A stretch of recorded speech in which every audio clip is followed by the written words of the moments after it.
Hello and welcome to ESN for coverage of the AWSCO Snapdragon Continental Series at Delaware, Ontario, for the Scotiabank 300. We're back on another short track here in the Continental Series. We've upgraded from 4/10 of a mile to half a mile now, and also downgraded by moving to Ontario. That's a different story. We're here for 300 laps of short track racing in Canada once again. And yeah, this is gonna be the theme for the next few. This has been the theme for the last few weeks in the Continental Series. We're off on a real short track swing. If you just ignore the next race, the race we're going to next. But otherwise, yeah, mostly short tracks. We're here at a half mile in the middle of Ontario somewhere. I don't actually know for sure where Delaware, Ontario is, but somewhere. Oh, it's I've been told that it's near London, Ontario. There you go. For all five people that know where that London is, not to be confused with the London everyone knows, of course. I'm joined here with Ellie back in the studio for the pre-race show. It's great to have you back. You're becoming a bit of a regular here in the studio with us, and I'm sure you're enjoying your time here with us. Yeah, it's been great. It's been really fun. I'm glad to be back again. Yeah, and of course we're back on a short track. I think there's a little bit. San Eustache was a little bit of a goofy one, considering that was I think, an entirely flat short track. It's basically a road course with only left turns. There's a bit of banking here at Delaware. I will say the topography of the track is a little bit weird. You'll notice that at this track there's a significant bump on the outside of turn two, which kind of throws things off a little bit, and Yeah. that'll surely that might throw off some of the drivers a little bit here, but I'm sure they've had plenty of time in practice to figure that little bit of the track out. The pit lane's a little bit weird as well. We have two pit lanes here, two distinct pit lanes, I should say. So most of the field will be taking the outside pit lane, and then onto the inside, further infield. There's another pit lane where the rest of the cars will be pitting. That might make things a lot confusing. You don't want to drive down the wrong pit lane, but again, I think these drivers will have practiced enough to know what they're doing in that regard. Hopefully, we don't see any goofy mistakes like going down the wrong pit lane and all that stuff. Yeah, fingers crossed. Yeah, and so of course this track is a half a mile. That I'd say one of the weird danger areas isn't really the track itself, but the walls. The walls are at this track are rather how do I say this short, I think. And we've seen in practice a few times cars almost try to climb the walls a little bit.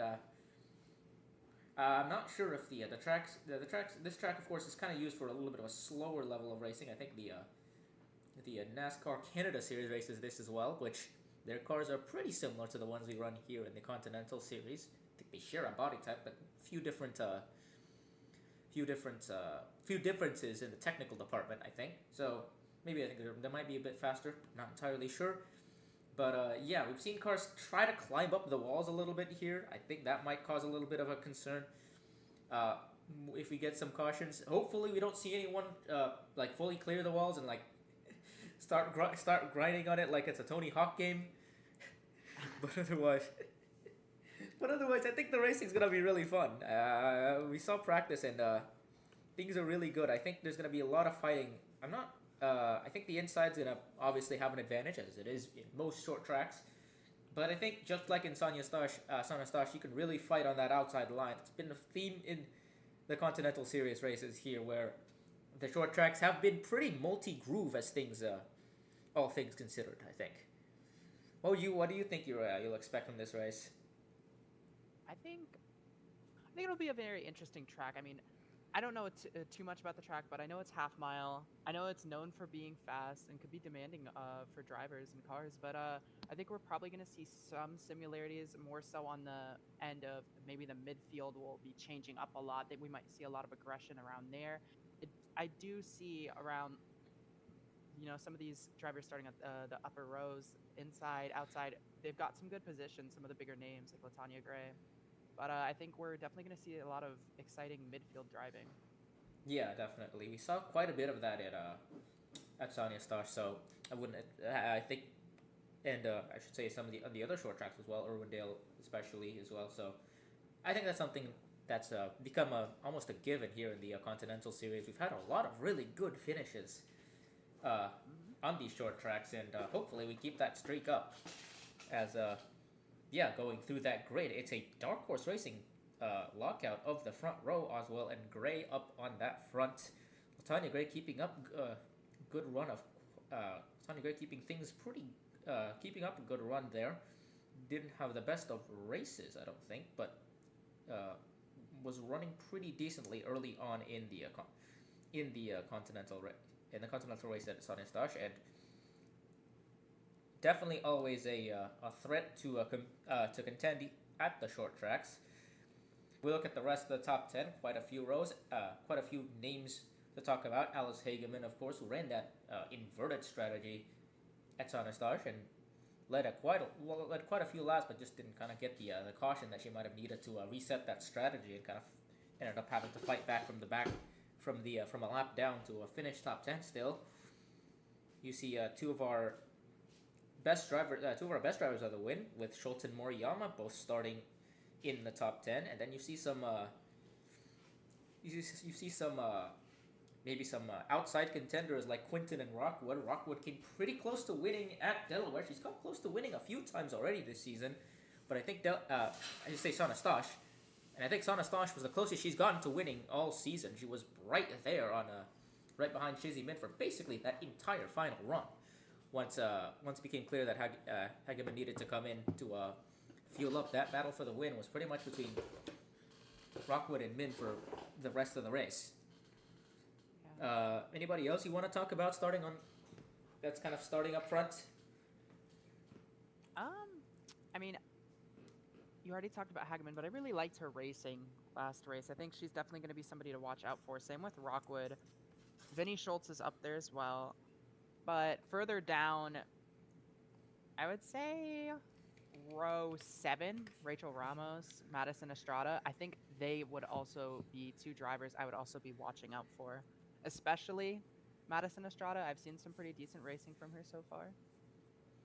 Yeah, Estrada's been starting to pick things up a little bit. She's still way down in points, but down in 42nd. But for the races where she's qualified, she's starting to pick things up a little bit. And I will say, though, the thing with these short track races is if you're kind of in that midfield, it gets a little bit crowded up there, and it's really easy to get into an incident. And we saw that quite a few times at the beginning of the Son Eustache race, where cars that were in the mid pack were just kind of really struggling to get around each other and kind of causing incidents there.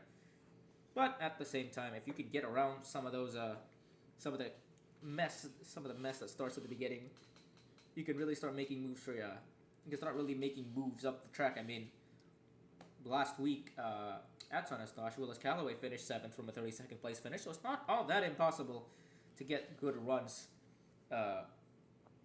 going from a relatively lowly starting spot. And I think one of the drivers that's starting a little bit, I should say just hang on. Where am I? I'm looking for a certain driver here. Oh yeah, one of the drivers is starting further out further back. The 24 of Ashley Johnson took one of those provisionals, starting in the inside of row 18. So that would be 35th place, I think. That's one driver that's definitely looking for something like that. She's had three top 15 finishes in her last 3 races. She's been pretty consistent, pretty good at getting top 20 finishes out of anything. She's in that playoff that playoff bubble, especially that cutoff battle right now is starting to get really tight, and I think Johnson is just above that. Let me double check. I didn't see the graphic earlier. Yeah, she is 9 points up. Willis Calloway also starting out back there, +4. So those are two drivers that want to get every point that they can out of this, considering the relatively precarious point spot they're in. But they're not alone. Raya Munoz in the 7 is down there as well, and I think Schultz and Moriyama, of course, took the qualified really well. But yeah, those cars on the cutoff line, a lot of those cars are starting pretty far down in the field, I think. Yeah, a lot of them are. Especially, I mean, Davenport's not too far down, but she's row 11. You Hmm. have Izzy Yeah. Oberman, she's at row 15. You have Eliza Evergreen, she's also there, row 15. Yeah, that's a lot of Uh, the the- front runners in the points. Cara Reynolds yeah, as well. Yeah, Reynolds who's well up 45 above the cut line. Takamoto Aya, she's down there too. Oh yeah, Row you're right. 16. Actually, Takamoto Aya also qualified down there. Last car that made it on speed from her group, I think. And she's of course sitting 8 points behind the cut line. This might be a good opportunity for Kate Summers if she can hang on to that relatively up front starting spot of 16th. Yeah, I'd be And looking out for her for sure. yeah, and of course can't talk about the driver of the new driver of the 5 car, Maya Shelby, who came in and kind of crashed out of the gates immediately. Took a top 3 finish in her debut in the Continental series. She's starting on the inside of row 10. That's in 19th place. Starting alongside Katrin Edelstein in that second Heath Clarkson car. Both of them qualified crucially. But yeah, Shelby put in a really good performance last week.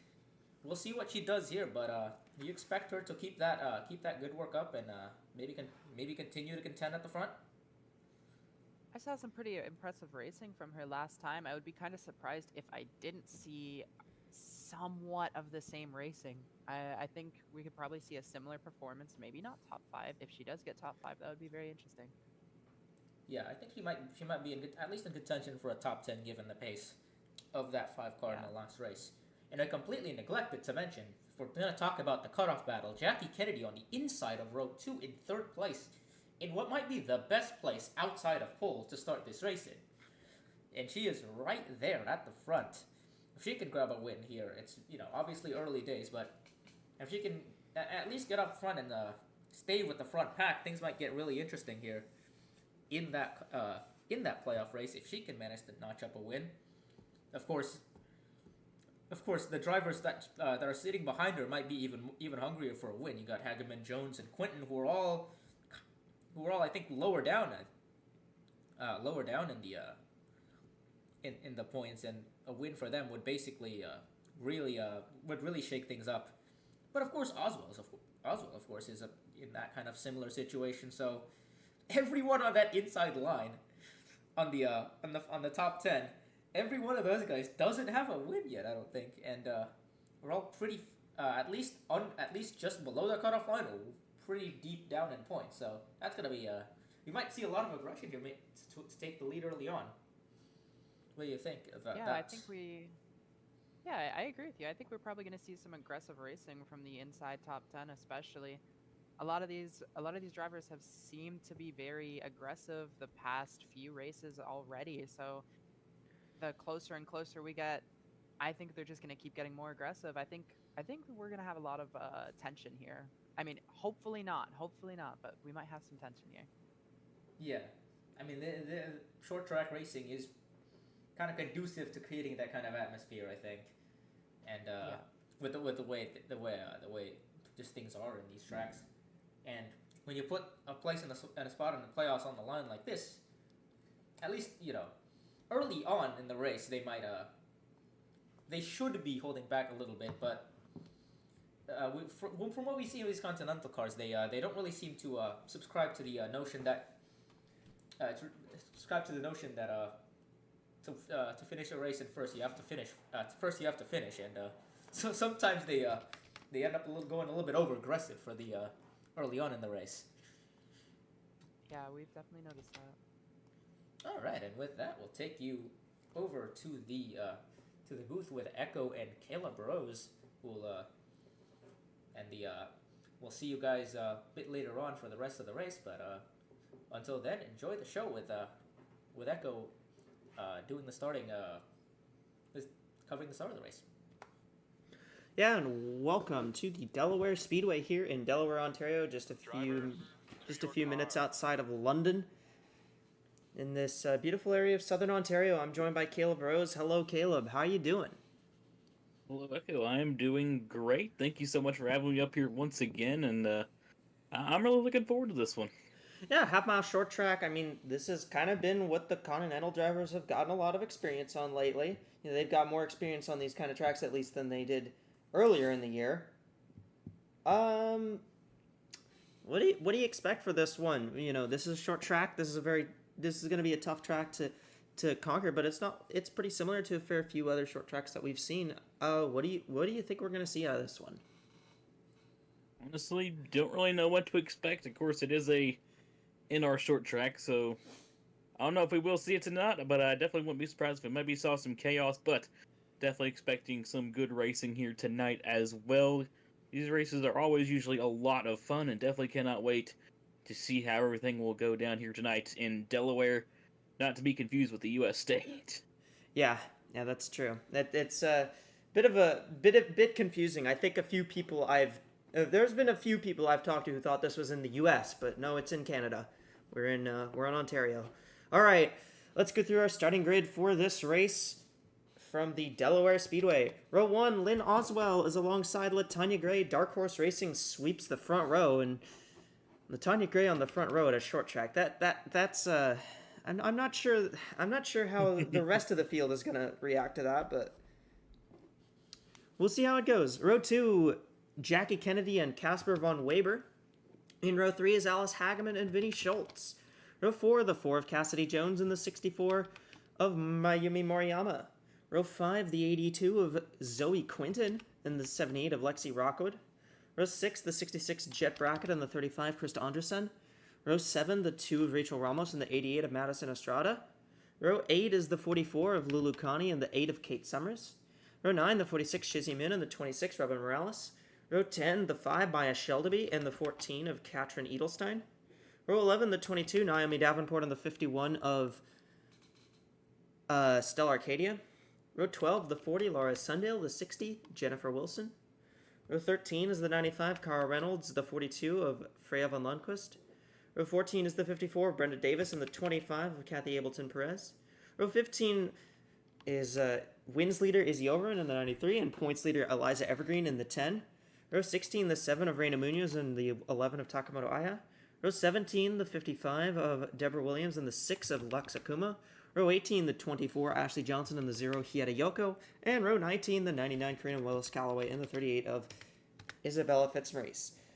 I think it's interesting to note that about the point standings, Eliza Evergreen is well out front. I believe she has a 64-point lead in the points, which is more than a race. So Evergreen's had a really good season, and she's been very good on these short tracks as well. She won back at Irwindale earlier on in the season, finished well at Bristol, finished well at Milwaukee, and she ran pretty good at South Boston until she got involved in an incident there. But I mean, Eliza Evergreen's been very good on the short tracks.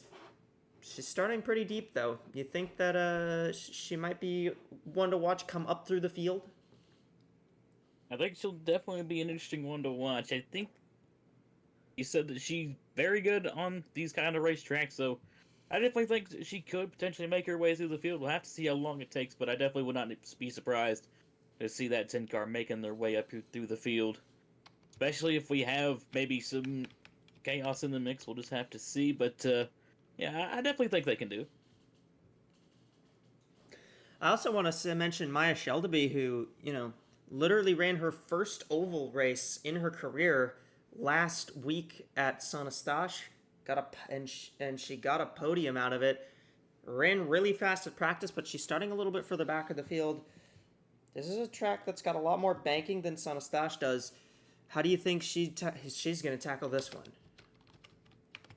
Podium finish in your first start on an oval is definitely something to not scoff at, so I think this 5 car will definitely be another fun one to watch out for here in this race course. A little bit of a different type of racetrack, but still a relatively short racetrack compared to the last race where they did score that podium finish. And, I mean, they got a pretty decent starting position, not like what we saw out of that 5 car in practice, but still starting towards the top half of the field, so I don't know, we'll have to see what this 5 car can do. Alright, well, the engines have been fired, and I have to reset because a car blew up on the grid. Drivers, start your engines! Alright, engines have been fired. Lynn Oswell And Latanya Gray will lead them to the green here from the half-mile Delaware Speedway. This race is going to be a bit chaotic. I think the start of this race is going to be very interesting. You see that pit road there? There's a double-sided pit road, so there's basically 2 pit lanes right next to each other. The entry point is at the same spot. Green flag is out. Here we go. We're racing in Delaware. Already a bit of contact between Kennedy and Oswell.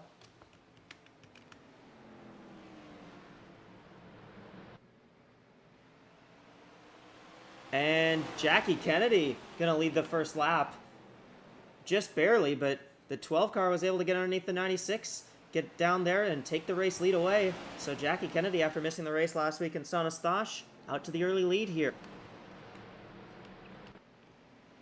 3 wide off of turn 4. A little bit sideways there. They stay 3 wide going into 1 and 2. A bit of contact there between the 96 there of Lynn Oswell and the 65 of Latanya Gray. Already a lot of aggressive racing here early on. Honestly, kind of surprised that they've not wrecked. Yeah. Knock on wood. Knock on wood, but a great restart there out of the 12 of Jackie Kennedy. And this is honestly another car that I'd watch out for in this race course. We're kind of getting to the point in the season now where the postseason is really starting to come into the conversation. Jackie Kennedy just right outside that cut line. So the 12 car looking for a good run here tonight and doing good at that so far. Latanya Gray roughed up her teammate there a little bit. She actually kind of muscled her way by the 96 to stay in front and not get stuck on the outside for too long. You see there's a couple Uberman Enterprise cars right here battling. That's Von Weber and Zoe Quinton. Zoe Quinton, who's taken over that 82 car after the last couple weeks after Sandy Martel was released from the team. Quinton's been doing a pretty good job in the 82 so far. And, you know, obviously she's up into 3rd spot right now, looking on the 84 of Von Weber. We got a car in the wall. We got cars around. There you go. There we go. And that's a big wreck. Oh, man, what's that track blocker on the front stretch? I am going to assume that that has brought out the caution. Yes, it has. Not a ton of cars that seem to be involved. Ooh. These cars are getting stacked up, though.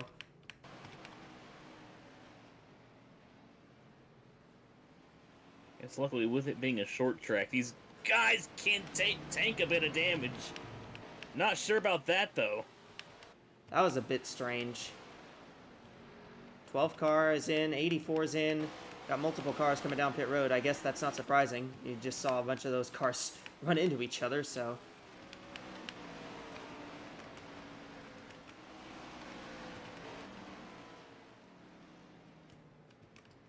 No free pass since at the moment of caution.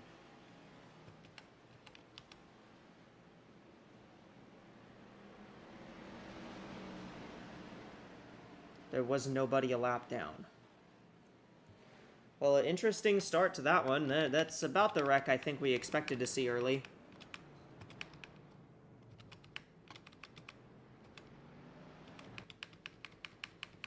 Jackie Kennedy had to come down the pit road. I think Kennedy had a fair bit of contact there with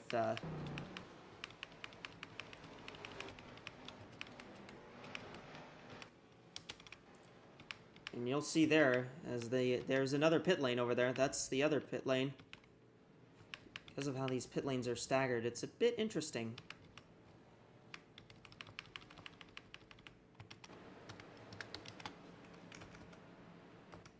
Very few cars retired after that. Can't say I'm surprised. That's some short track racing for you.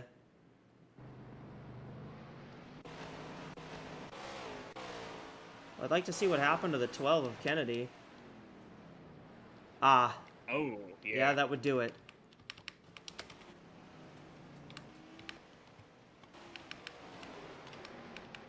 Couple cars back here. Oh, the 40 ran into the pit wall.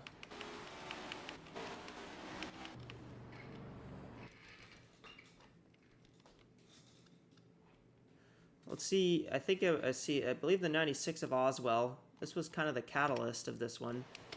Hageman gets in the wall. The 96 bounces off of her, and They just kind of slide across the track. Izzy Overman took some pretty big hits there. Very few cars, a lot of these cars just got so stacked up because they all had to stop because the whole track was blocked.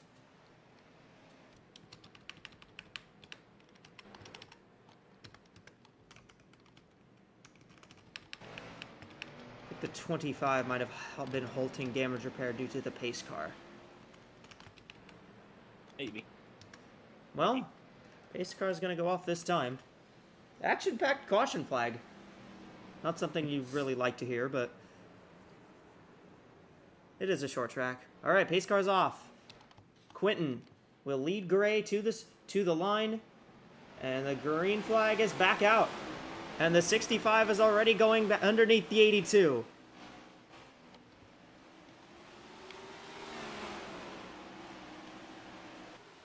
Latanya with a very Latanya branded move there, already diving to the inside for the race lead, and is going to take it away here off of turn number 4. A slight tap to the wall, a big slap to the wall back there by Carl Reynolds there in the 95. And that's kind of stacking everybody up behind her. I think I saw some 3 wide. It looks like they're going to get out of it for now. Oh, a couple cars. Some cars coming down pit lane. I think that might have been a penalty. They might have gotten penalties Could have there. been. Evergreen looks like she went down.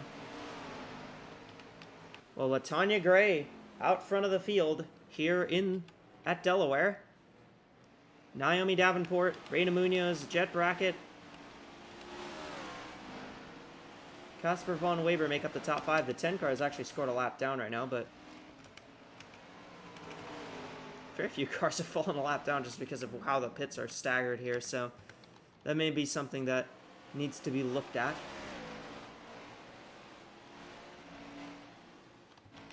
Battle for second is on between Davenport and Reina Munoz. Munoz who's on that cut line right now.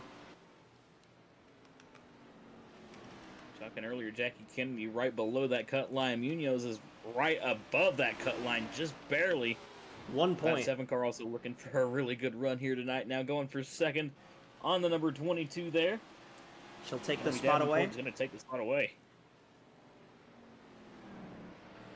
7 car now up into second. Davenport third. There's Brackett. Von Weber's going to slip back to 6th here as Estrada's gone by. How about Kate Summers up in 7th? Robin Morales, winner at Milwaukee, is in 8th right now. There's the 2 of Rachel Ramos, now sitting in 9th. 51 of Stella Arcadia is 10th. Somebody's down Another the one down road. pit lane. 84 of Von Weber. That might be damage. See. That wall does not hold its punches. It can knock the toe out on the car, and to the point where it's very difficult to deal with. So that may be what the 84 is coming in for.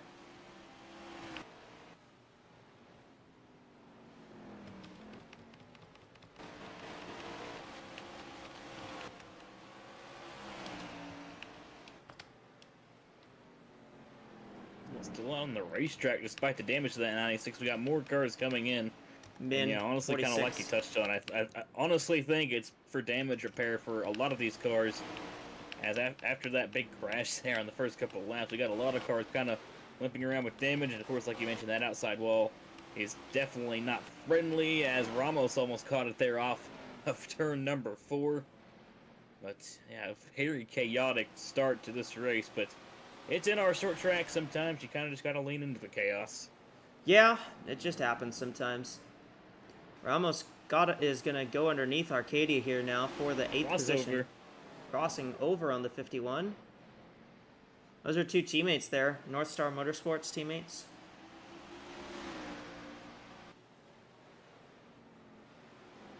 Ramos now trying to get underneath the 84 of Von Weber. Lap car in the way there. 42 of Von Lundqvist.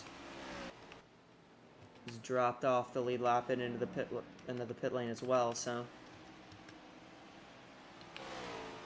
Latanya Gray out front, then Munoz, then Davenport, Brackett. Estrada is up in 5th. She slid way up the track. Is that a problem on the 88? That could be a problem. That looks like a problem. Oh, That yeah. does not look normal. Oh, She's coming to pit Ross road. gets the bunker. There's something wrong with that 88, I think. Well, that's From the top 10. That's unfortunate for Estrada. She needs a good run, and that is not going to be one. That's going to be pretty far from what she needs to happen. Rasha, what's up? Yeah, it's engine trouble on the 88. They've got the hood up now. They're gonna be double checking on the under the hood of that right now. We don't really know what's up for there. We don't really know what's up with the 88 car other than that though. So I think we're gonna need to might need some further updates on that just in a little bit. But right now the crew's working and they're gonna fall quite a few laps down because of that.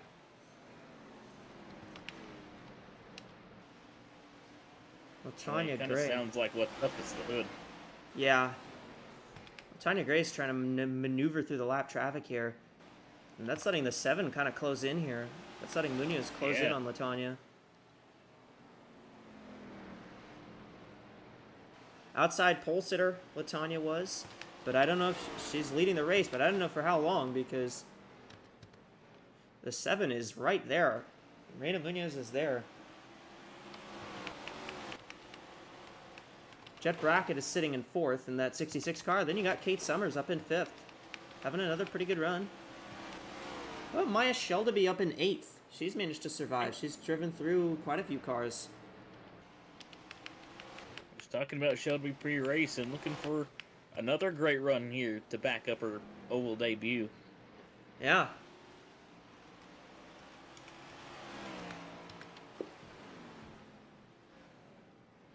I mean, I suppose it helps that there's only 10 cars on the lead lap right now, but...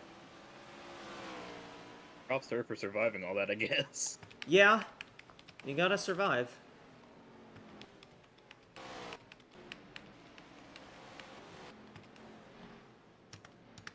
And I mean, another thing is, if we get a caution, you know, there's quite a few cars that are a lap down in between the top 10, so they would all get wave rounds and they'd all get back at least on the lead lap, or at least get one lap back if we were to get another yellow here.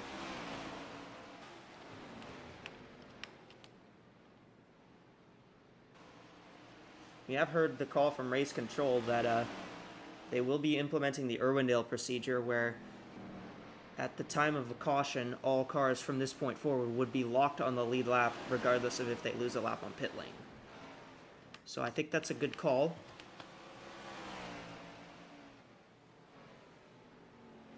Rasha, what's up? Yeah, back here with more information on the 88. If we can focus on that car right now, I think she's right ahead of this leading duo of the 65 and 7 as we watch them side by side for the lead. It was some sort of misfiring cylinder on that 88 car. They didn't take too long to diagnose the issue. I think they just gave it a few good few knocks with a hammer and just kind of sent her back off on her way. We'll see if that car can perform to at least to minimum speed. It doesn't look too slow right now, and it is a short track, so maybe missing a few horsepower isn't too bad. But that's definitely a major setback for that 88 car. Well, Reina Munoz has taken the lead away from Latanya Gray. The 7 car now out front here for the first time today. Caution is out. 44, Lulukani. 44 is stopped. That car is not moving. Whoa, the 78 of Rockwood spun, I think coming to the caution flag.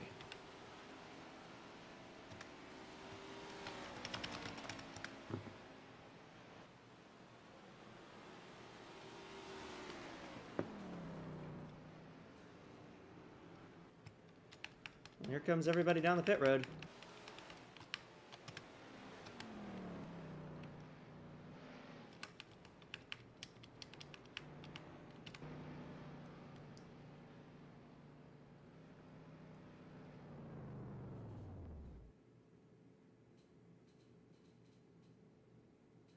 Let's watch the 65's pit stop here. Looks like pretty normal. Probably 4 tires and fuel here. Probably 4 tires and fuel for everybody.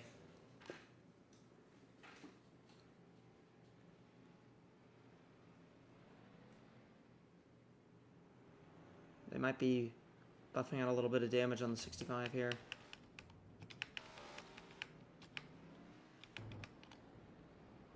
Okay, they're still working on that car, so I'm not sure what's up there. Ain't the 7 car either. I think it's the might have got the weapon 22. pits as well. I think the 22 I think so, yeah. is the leader out.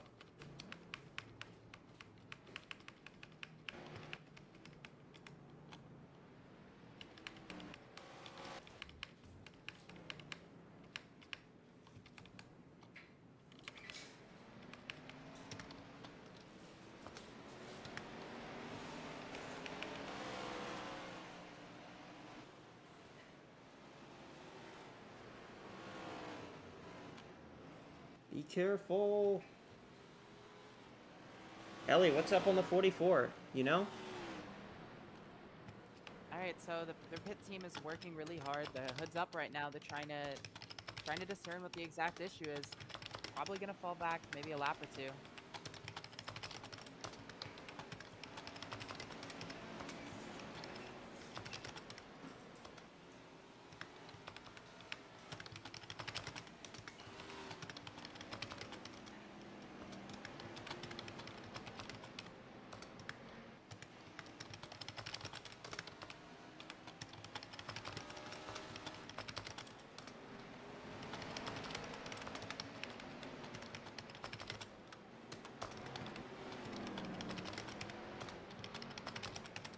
Just a few wave rounds.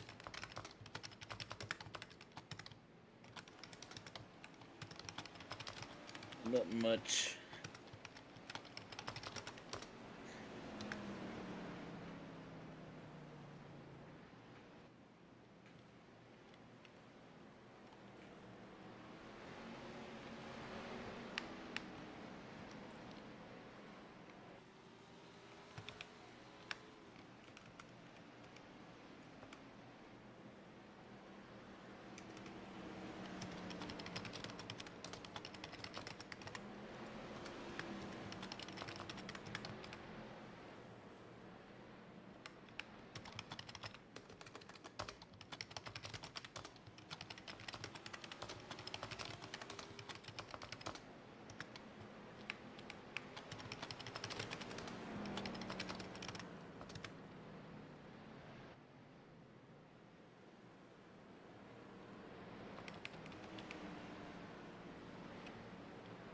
I'm not sure where the 60's going, but alright. You do you, I guess. Oh, the 26 is not letting her in. Okay.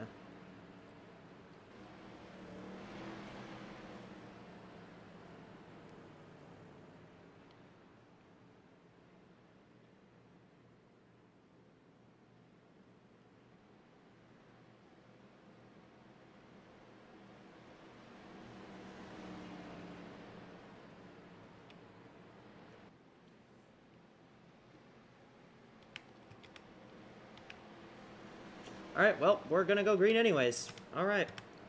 22, Davenport, Summers, Morales lead the way here.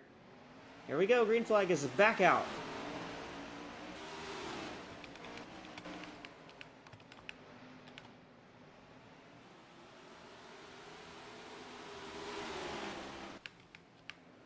Naomi Davenport has the lead. And the 78 of Rockwood's coming back down the pit lane.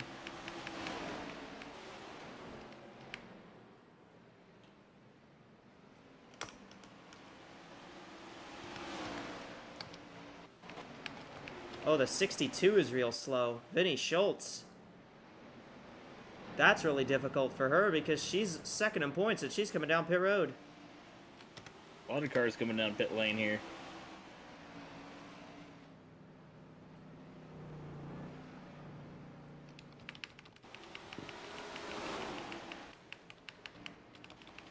Ooh, 60 car got the wall. Wilson really hit the wall. Quite hard. That might end up being a trip down pit road. Might be, but she's already multiple laps down, so. Maybe she doesn't come down that time, although I guess to be fair, her lane was a bit blocked in. Davenport, Summers, Morales, Quinton, and Ramos the leaders. Top 10 cars are the ones left on the lead lap right now. There's Latanya Gray fighting with Ableton Perez and Evergreen. Rasha, what happened on Vinny's car? Yeah, the team were they noticed an uptick in engine temperature there. They were struggling to cool the engine down a little bit. And that's why they brought her down to pit lane. That might have been some sort of problem. There seems to be some problem with that was negatively affecting the engine's performance. We'll see if there's any long-lasting damage to that car as they send her back out here to do some laps just to make sure everything's good on that engine. But yeah, that'll drop her back a few laps. So quite a few engine problems to start this race. That's, I think, the third one at least. Back to you.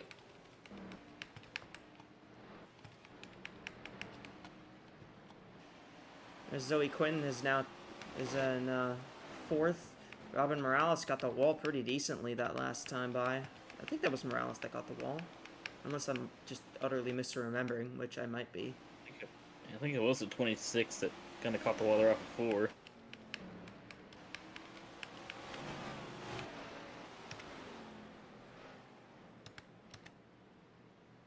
78 keeps pitting. Davenport is caught up to the 62 now. So the 22... Looks like Vinny's gotten back out on track. So at least that car is still running. Not particularly well, but it is running. Kate Summers going to get underneath here as well. Okay, yeah, that 78 is getting parked. Cars on the wall, including the 26 again. 26 at the wall again. She may actually... She may end the 82. Yeah, here comes Quinn. Whoa, that looked a bit sketchy. 26 still stuck on the outside, and here we go for the third position. Yeah, Zoe Quinn looking for the spot, and she'll take it away. And into the frame, here comes Ramos as well. Here comes a 2. 51, not too far back. 51.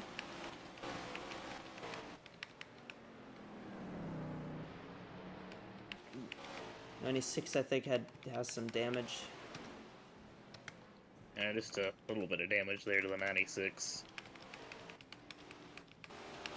65 is down. Pit lane. 65's down. Some damage Small to the right amount of side. damage.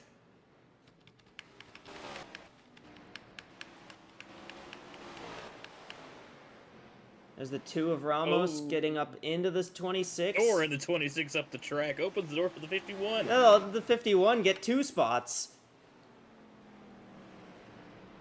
Not the most conventional 2 for 1, but I mean, I think she'll take it. Yeah, that's one form of teamwork. Yeah.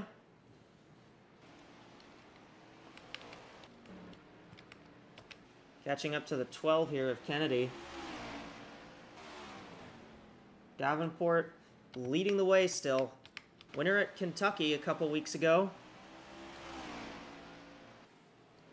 Davenport has had 5 consecutive top 10 finishes.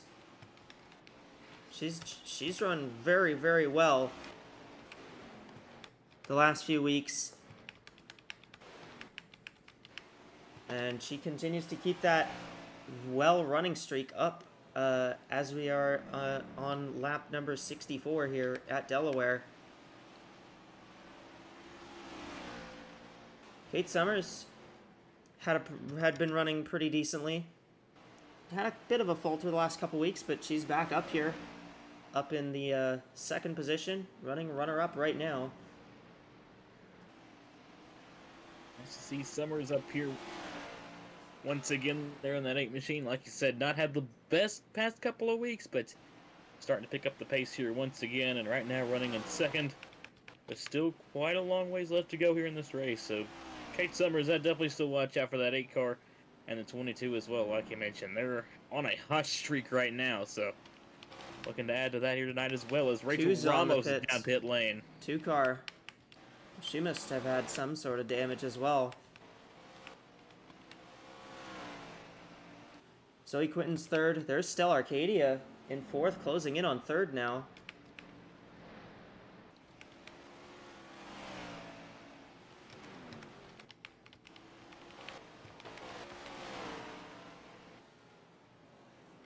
Casper Von Waver fighting with Karina Willis-Callaway. That is for position. That's for the 17th position. Only 3 laps down, but it is for position. Position is position, I guess. In the grand scheme of things. Yeah. It's Maurice underneath Schultz. Don't know if that's for That's position not or for position, yeah. No. Fitzmaurice having a solid nighter so far in 12th. Yeah, sitting 12th, only 2 laps down.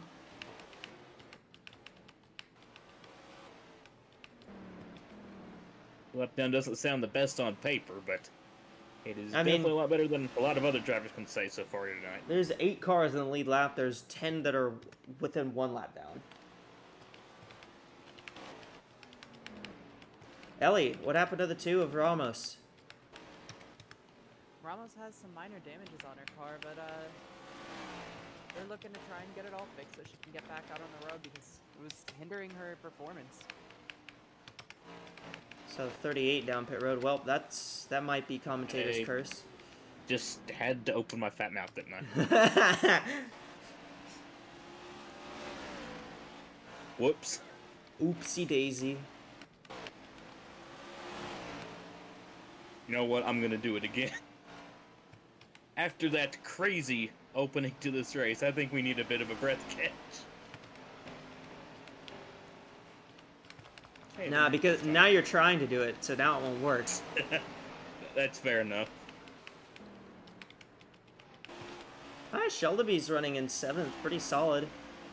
Still on the lead lap, which is, again, more than a lot of other drivers can say at this point. We may have a fight for 3rd here soon because Arcadia is closed up on Quentin. He may be struggling a little bit with the damage to the right side of that car, and the 51 looking pretty clean, so... Yeah, still Arcadia's been solid. Russia, what's up on the 26 of Morales? Yeah, it's fair to say that emotions have been boiling over just a little bit on that 26 team in the last in this last green run, especially with the 26 really struggling to get a grip with the car on that restart. The crew chief of the team was just trying to get Morales to not overdrive the car too much on those early laps. That's why she was hitting the wall so often. And that little altercation with Ramos definitely didn't help things one bit. But now that she's found her groove a little bit, she's found herself a little bit of room to just kind of hold the inside. As I say that, she immediately loses the inside to the 7 of Munoz. But yeah, I think things a bit of a rocky start for the 26 of Morales in that run. Team right now trying to just regroup and keep things going as they at least still sit on the lead lap and running in the top 10. Moreno Munoz has taken that 5th spot away from Morales now. Arcadia's gone by the 82 for 3rd, so move the 51 up a spot onto the podium. NordVPN fastest lap right now. 54, Brenda Davis has it. She sits 23rd. Total of 4 laps down. Yeah, it's worth a bonus point, I guess.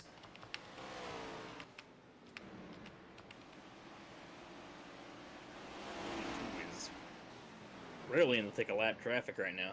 Yeah, she's pretty deep in lap traffic right now.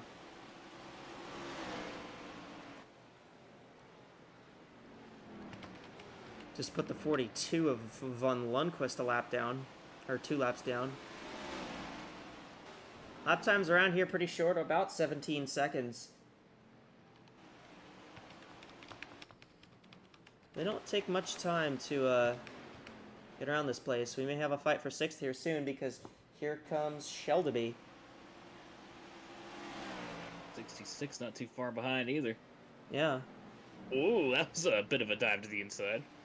Shelby, pretty deep dive on Morales there. She's going to get the spot, though. Up to 6th spot is that 5.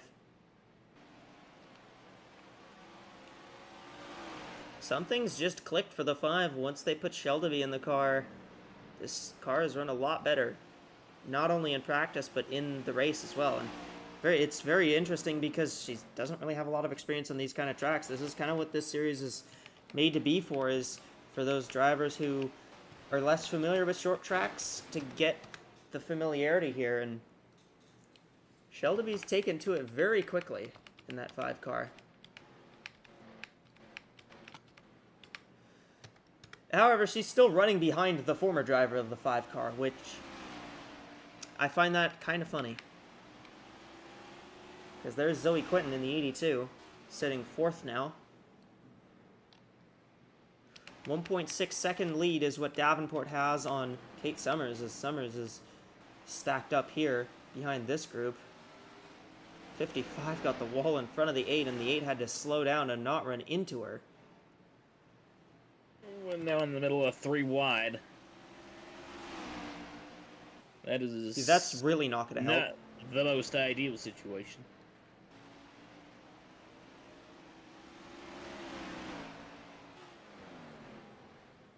Now the gap 3 seconds to the 8 of Summers.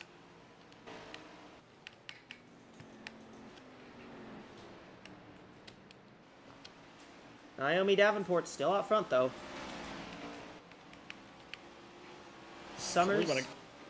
Ran wide or maybe even got the wall. Summers, I don't know what's going on, but I think that car just... I think the tires may just not be hooking up right now, because she does not look very fast anymore.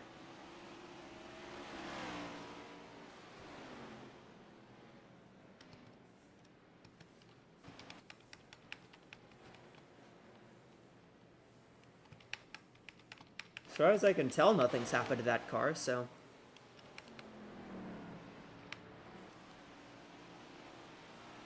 Maybe it is just a skill issue. Maybe just a skill issue with these lap traffic. Maybe just not set up quite right to be dealing with all of this lap traffic. But regardless, Yeah. Kate Summers kind of struggling out there in the 8, continuing to fall back. Now starting to kind of approach 4 seconds back to the 22. And a good bit of the field has not really been losing that much time to the 22, so I think that 8 car just is not... This isn't picking up very well right now. We saw last week at Son Eustache that we had a pretty long green flag run to end that race. I think it was almost 150 laps to end the race under green. Maybe we'll get something similar here. Keyword is maybe.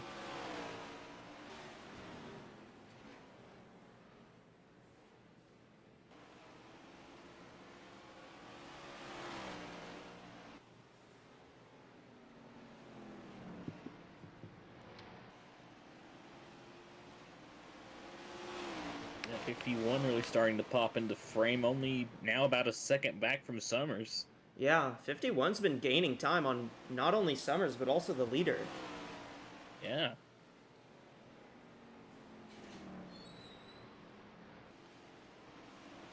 I mean, like I mentioned earlier, this car honestly looks pretty much spotless up to this point, so... I feel like Katie has done a really good job here so far this race and just keeping that car clean.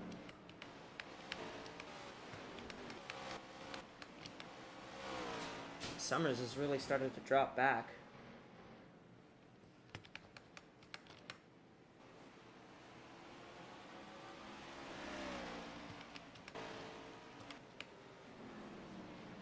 Although Summers is starting to pick up a little bit of time again.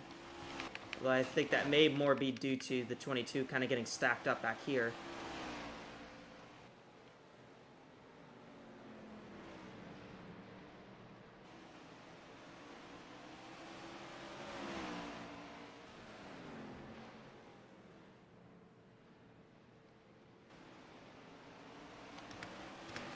Two cars slow on the apron.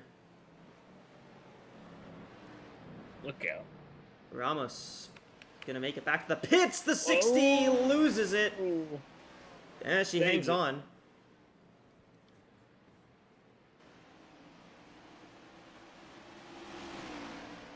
He saves it. Great save by Wilson.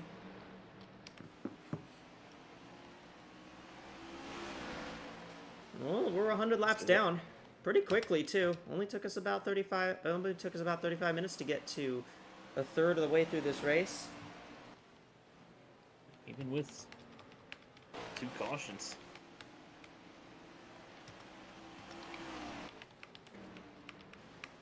This race honestly kind of flying by, which honestly you usually see with a lot of these short track races. Especially if the AI can kind of just get into a bit of a groove of things, these races can often usually fly by. Yeah. Arcadia's been steadily closing the gap on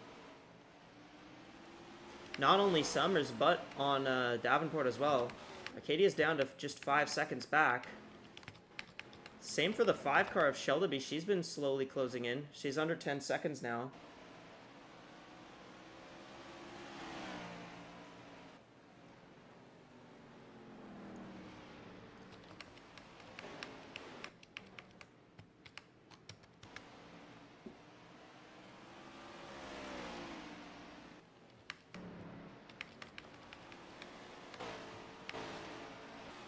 Granted, I will give it that a little bit of the 22's, you know, stalling out of her speed is because she's in that lap traffic, but the 51's been closing even without that, so. Well, I say that and the 51 just lost time, so.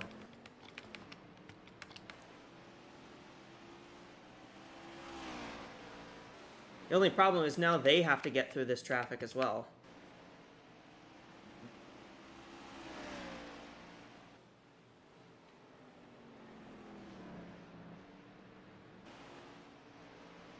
Of course, with it being a short track, even the damaged cars aren't too terribly far off the pace. Yeah. It's definitely going to be a lot of work.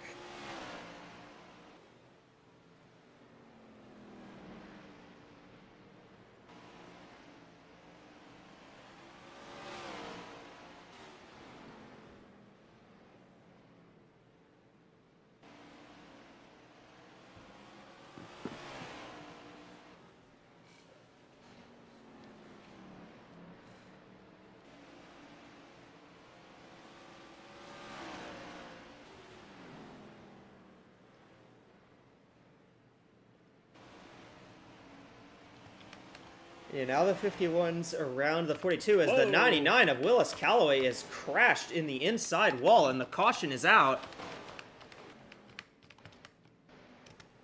Well, it's been a horrific day for RGB Racing. Estrada's had that engine issue, the 44 had the engine failure, and now the 99's out of the race.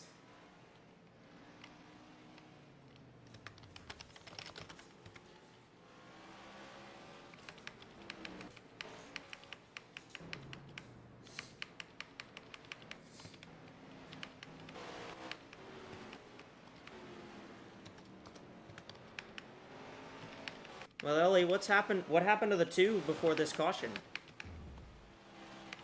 So it looks like her tires went down, and we're looking at tires right now, and possibly making some other minor adjustments.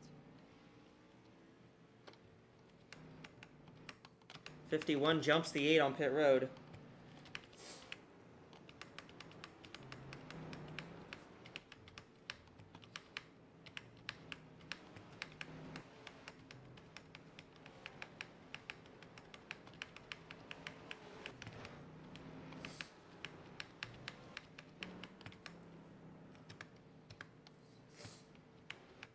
So 22, 51, 8, 82.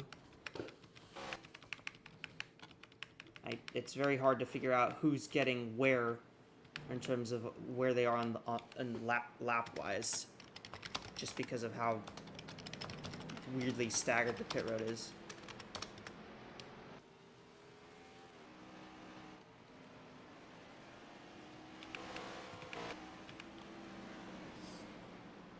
Well, let's go back and see what happened to the 99 of Willis Calloway, because that car was pretty deep into the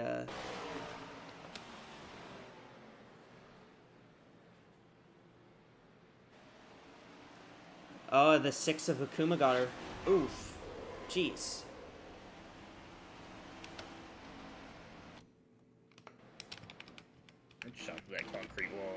Yeah, she took a big hit there.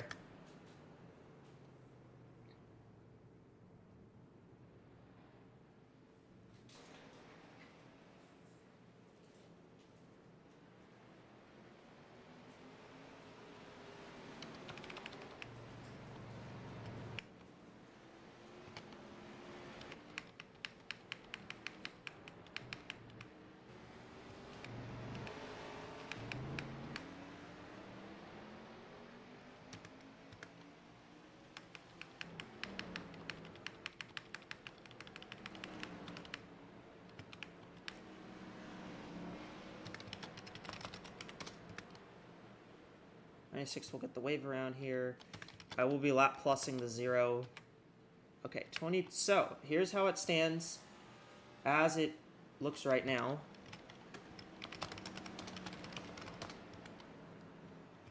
So it's Davenport, Arcadia, Summers, Quinton, Shelby, Morales, Brackett, Munoz. The top 8, those are the cars on the lead lap. Not counting the 0 of Hirayoko, who's at the tail end of the field, because she just received the free pass. We'll be going green this time. 115 laps will be complete once we take the green flag.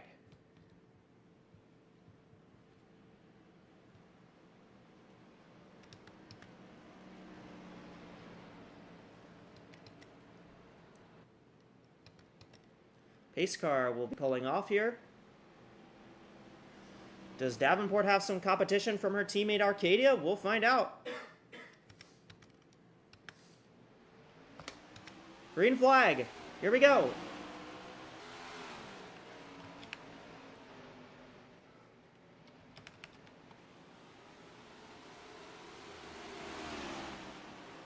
Fight for 4th. Here comes Shelby on Quinton. I mean, if you're Zoe Quinton, how do you think it feels seeing the car you drove just a couple weeks ago pass you? And definitely probably has to sting a little bit, that's for sure. Yeah. Probably just a bit. Especially considering this is the 5's just second oval start. Yeah, 82's in the oh, the wall. 66 Oh, is no. around. It's Jet Brackett, and the Tanya Gray runs Tanya right piles into it. in. Caution's out again. Bunch of cars And stacking it up. is Stack Up Central 2.0. There's a bunch of stack ups there because, well, there's a car stopped there, pretty much blocking the track. But Tanya Gray has some big damage.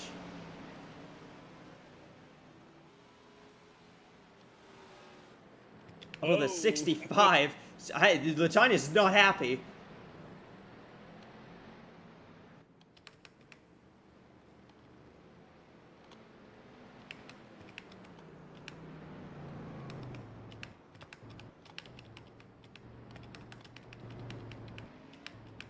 These cars are still trying to sort themselves out, and the 22 is trying to catch up to the pace car.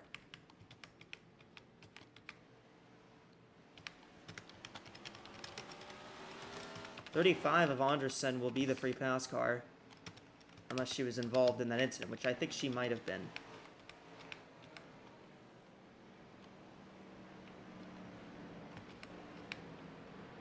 Yeah, 66 is out.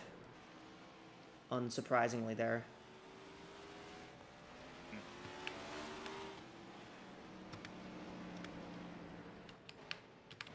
Well, let's see, let's make a check as to what happened here.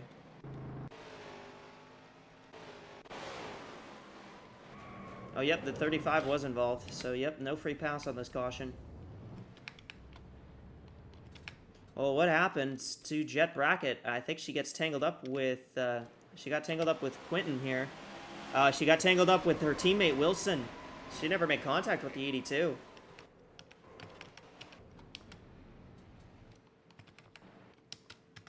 Well, that's a tough one. Maybe unfortunately a bit of a maybe slight overreaction to the 82 catching the wall there off the 4. I think it didn't help that there was down to the 60. It didn't help that there was a car underneath her. Yeah.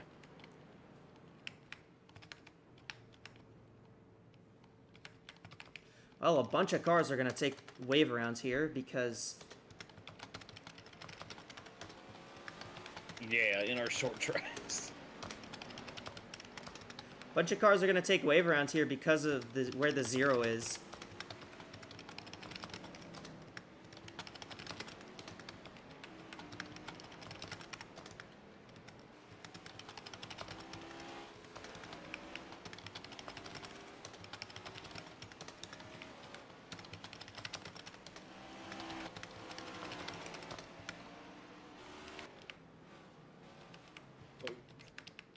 Oh, something's happened.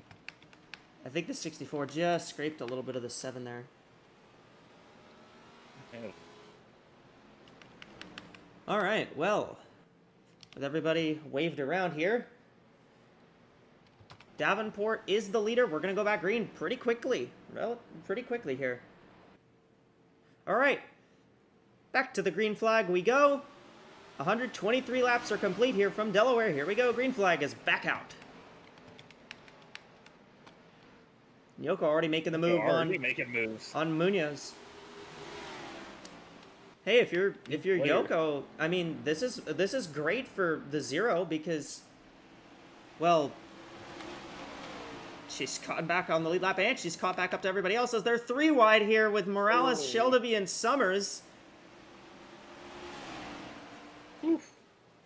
That is Keep it together. That is very, very tight there.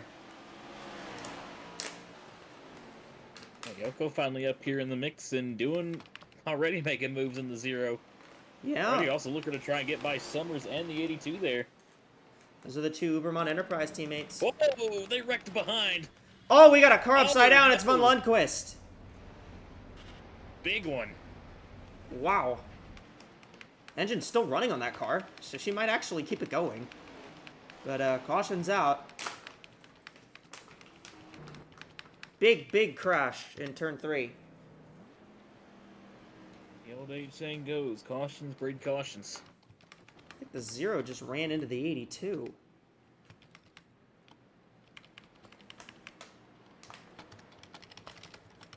Well, Eliza Evergreen in the 10 car is actually going to get the free pass, so she's gotten back on the lead lap now. Hey, how about that?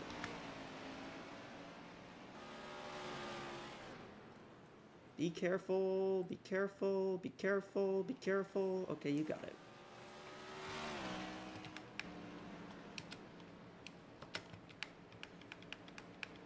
I don't believe anybody is going to get the wave around for being in between top 10 cars because the Lucky Dog car doesn't count for that.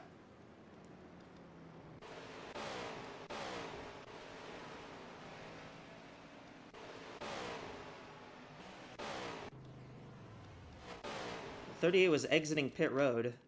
That was all I saw. 38 exits pit road. Right in front of the 2 of Ramos. Oh, Ramos hooks her into the 42. Jeez. These walls are a bit rampy here.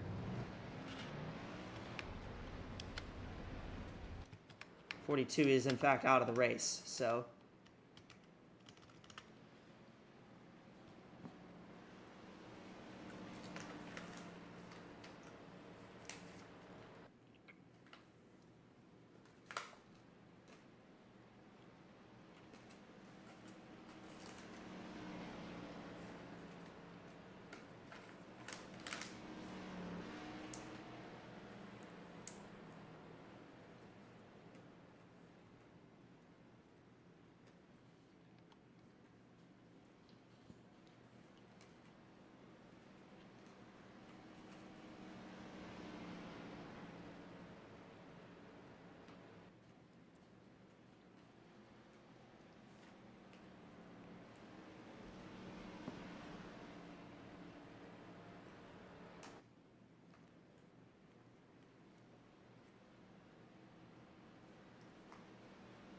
Well, can't say this race hasn't been interesting, that's for sure.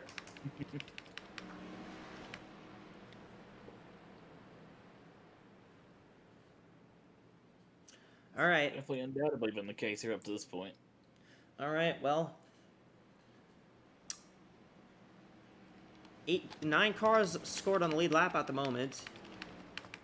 Davenport, Arcadia, Morales, Shelby, Quinton, Yoko, Summers, Munoz, and then all the way back at the lucky dog position at the restarting at the tail end is Eliza Evergreen. All right, here we go. Green flag, we're back racing.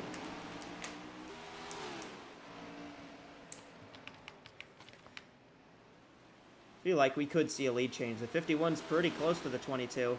That 51's just a little bit better on these on the longer run. I don't think Summers is... Yoko in the 0. Yeah, here comes Yoko for the 5th spot. Summers may try to take up 3 wide here. Oh, she's going for it. Caution's out. Under caution again. Ooh, car in the wall. Oh. I'm not sure what the caution's for.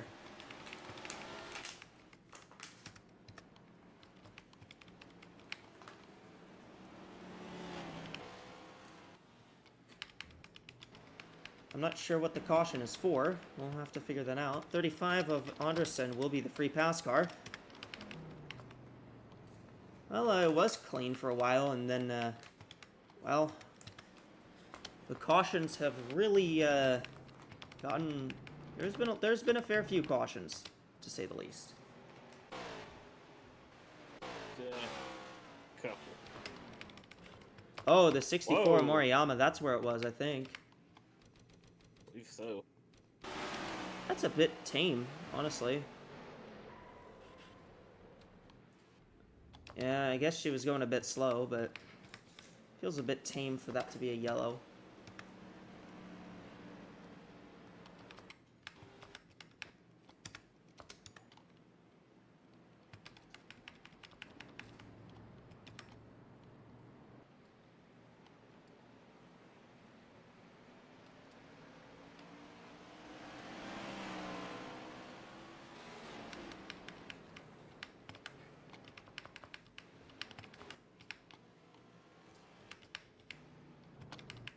Car actually pitted under this caution, so I think that may actually end up leading to pretty much everybody who's off the lead lap right now getting waved around. So Davenport, Arcadia, Morales, Shelby, Summers, Yoko, Martel, or excuse me, Quinton. I'm surprised it took me that long to make that mess up, to be fair, so. And Munoz.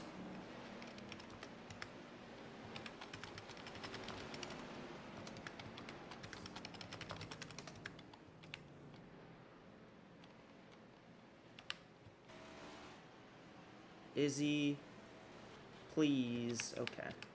And the 55 is down low on the track.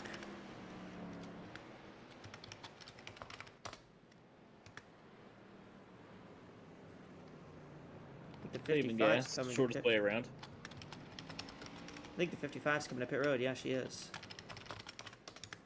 Pit lane. It might be up.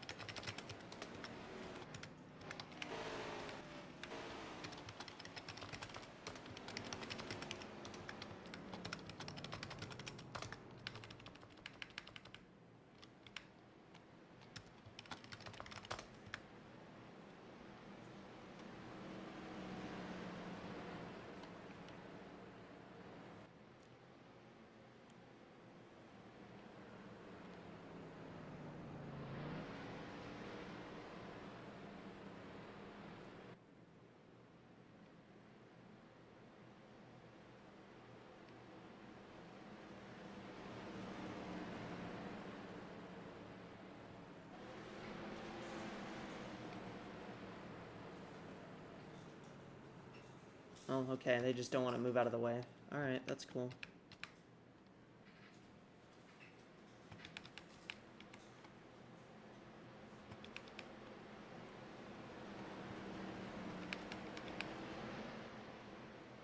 Alright, well, we're gonna go green then. We're gonna go green and they're just not gonna get out of the way. Alright. Sure, why not? Double foul restart, guys. Green flag.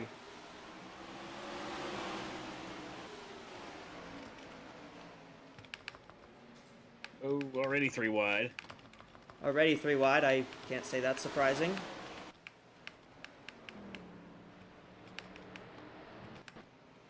Arcadia is there on the 22. She has been trying to make a move for a while, but these constant cautions have not helped. We can get a green flag run in. I think that 51 definitely has quite a bit of long run speed. I agree. How about Eliza Evergreen? She's already made a move for position on the 7. She's up into actually up into 7th. She's gotten past Zoe Quinton as well. 22 with a great jump on the start, though.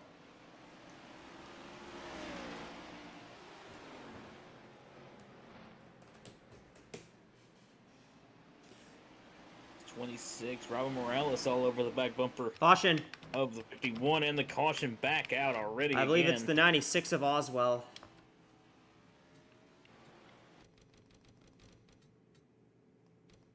Yep. 46 into the 25. Yep, there it is.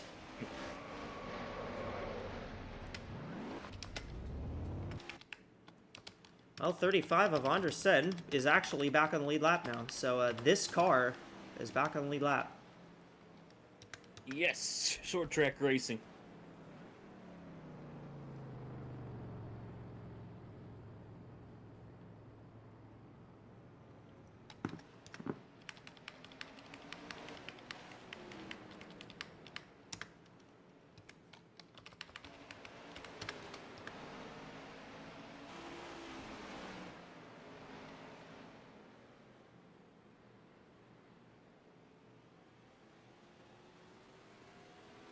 With the 10 of Evergreen that just came down the pit road again? I think it was. Yeah, it was.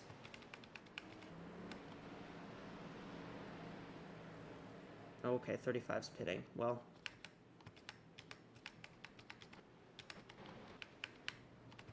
Whatever.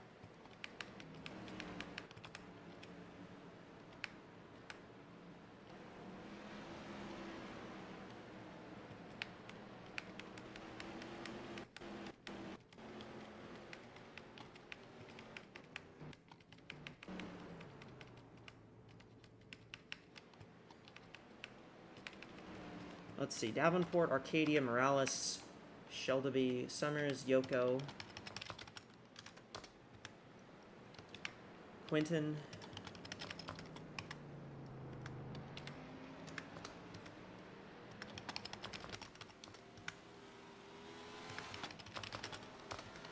Munoz,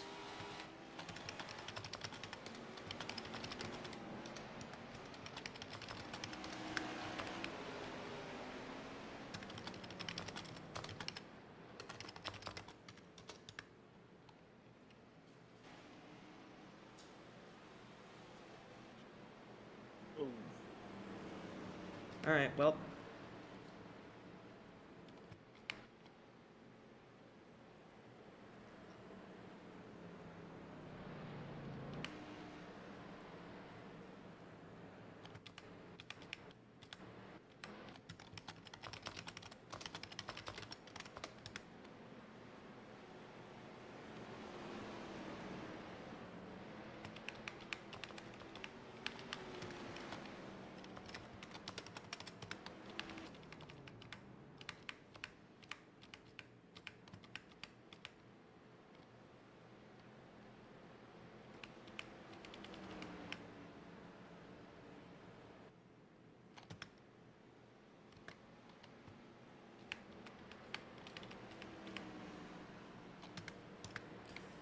Pace car's off. We're going to go back in. We'll get the green flag. Here we go. Green flag is back out.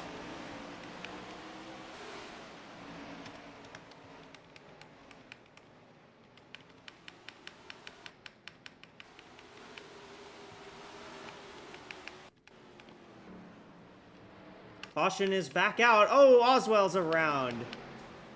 96 car. Once again. Has spun again. Well, I guess they say cautions breed cautions, and it's been a lot of that in this stage of the race.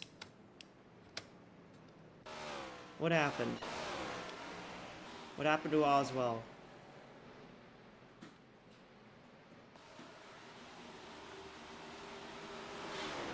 She turns herself off the 35 there.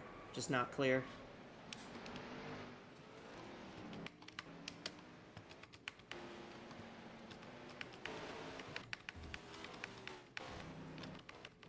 Well, everybody's come down pit road.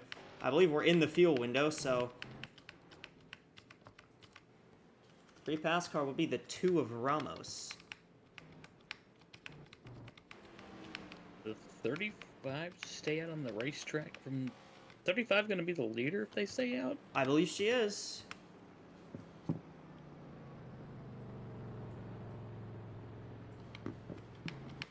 I think she's still staying out. Oh, Yeah. boy.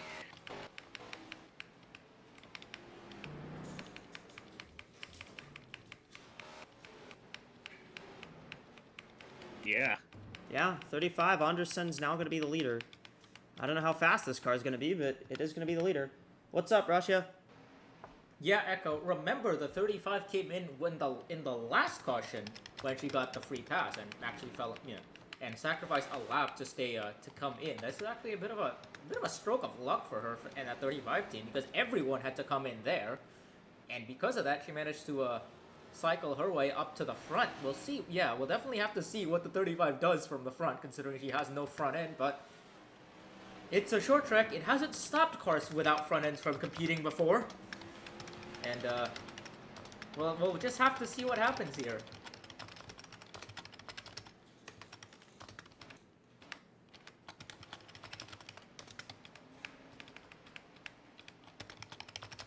The 7 needs to be waved around.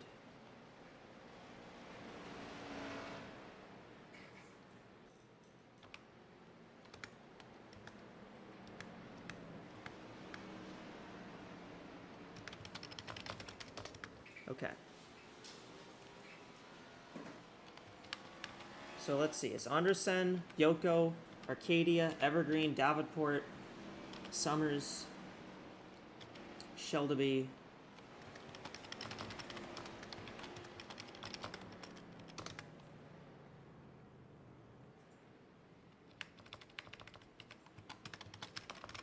Give him an extra lap.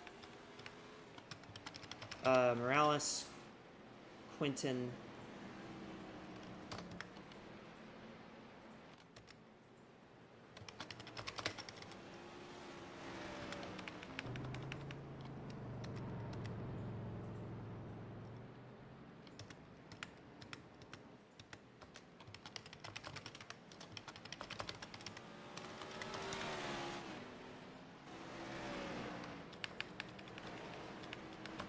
all right, this time we will have a... Okay. Okay, Vinny. Okay. Oh. Well, this time we That's will not have good. a... this time we will have a restart where,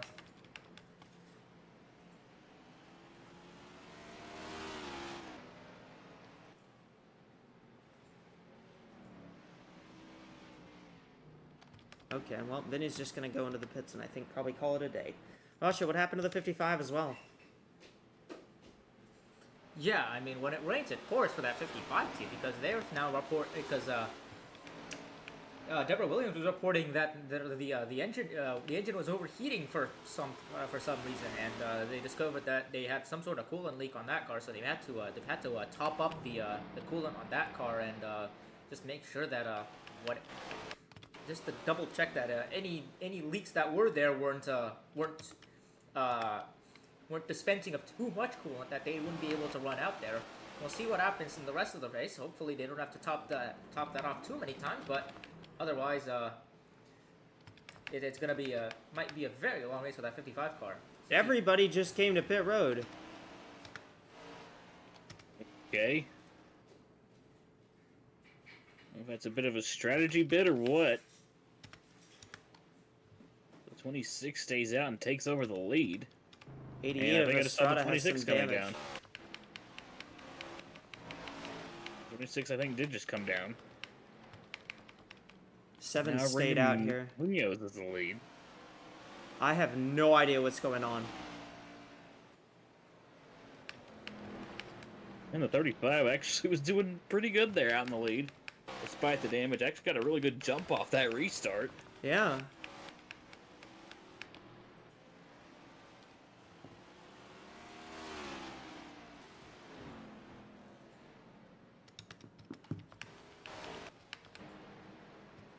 Well, Munoz is now out front. I think she may genuinely be the only car on the lead lap now.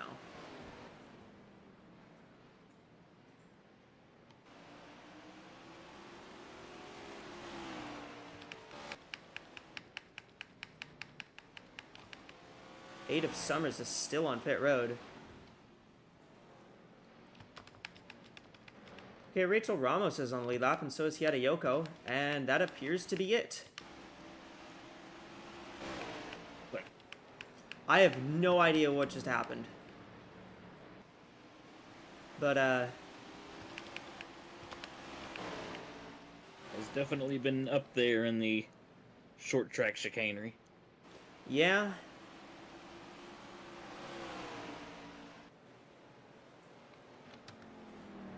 So up to this point, it has been a fun race. We've seen a lot of great action here out on the racetrack.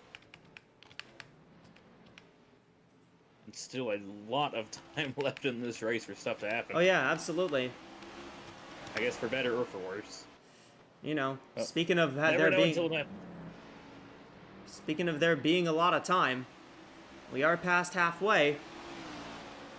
And you know what that means is that means it's time for the mid-race report. We got Ross Gianelli down in the studio.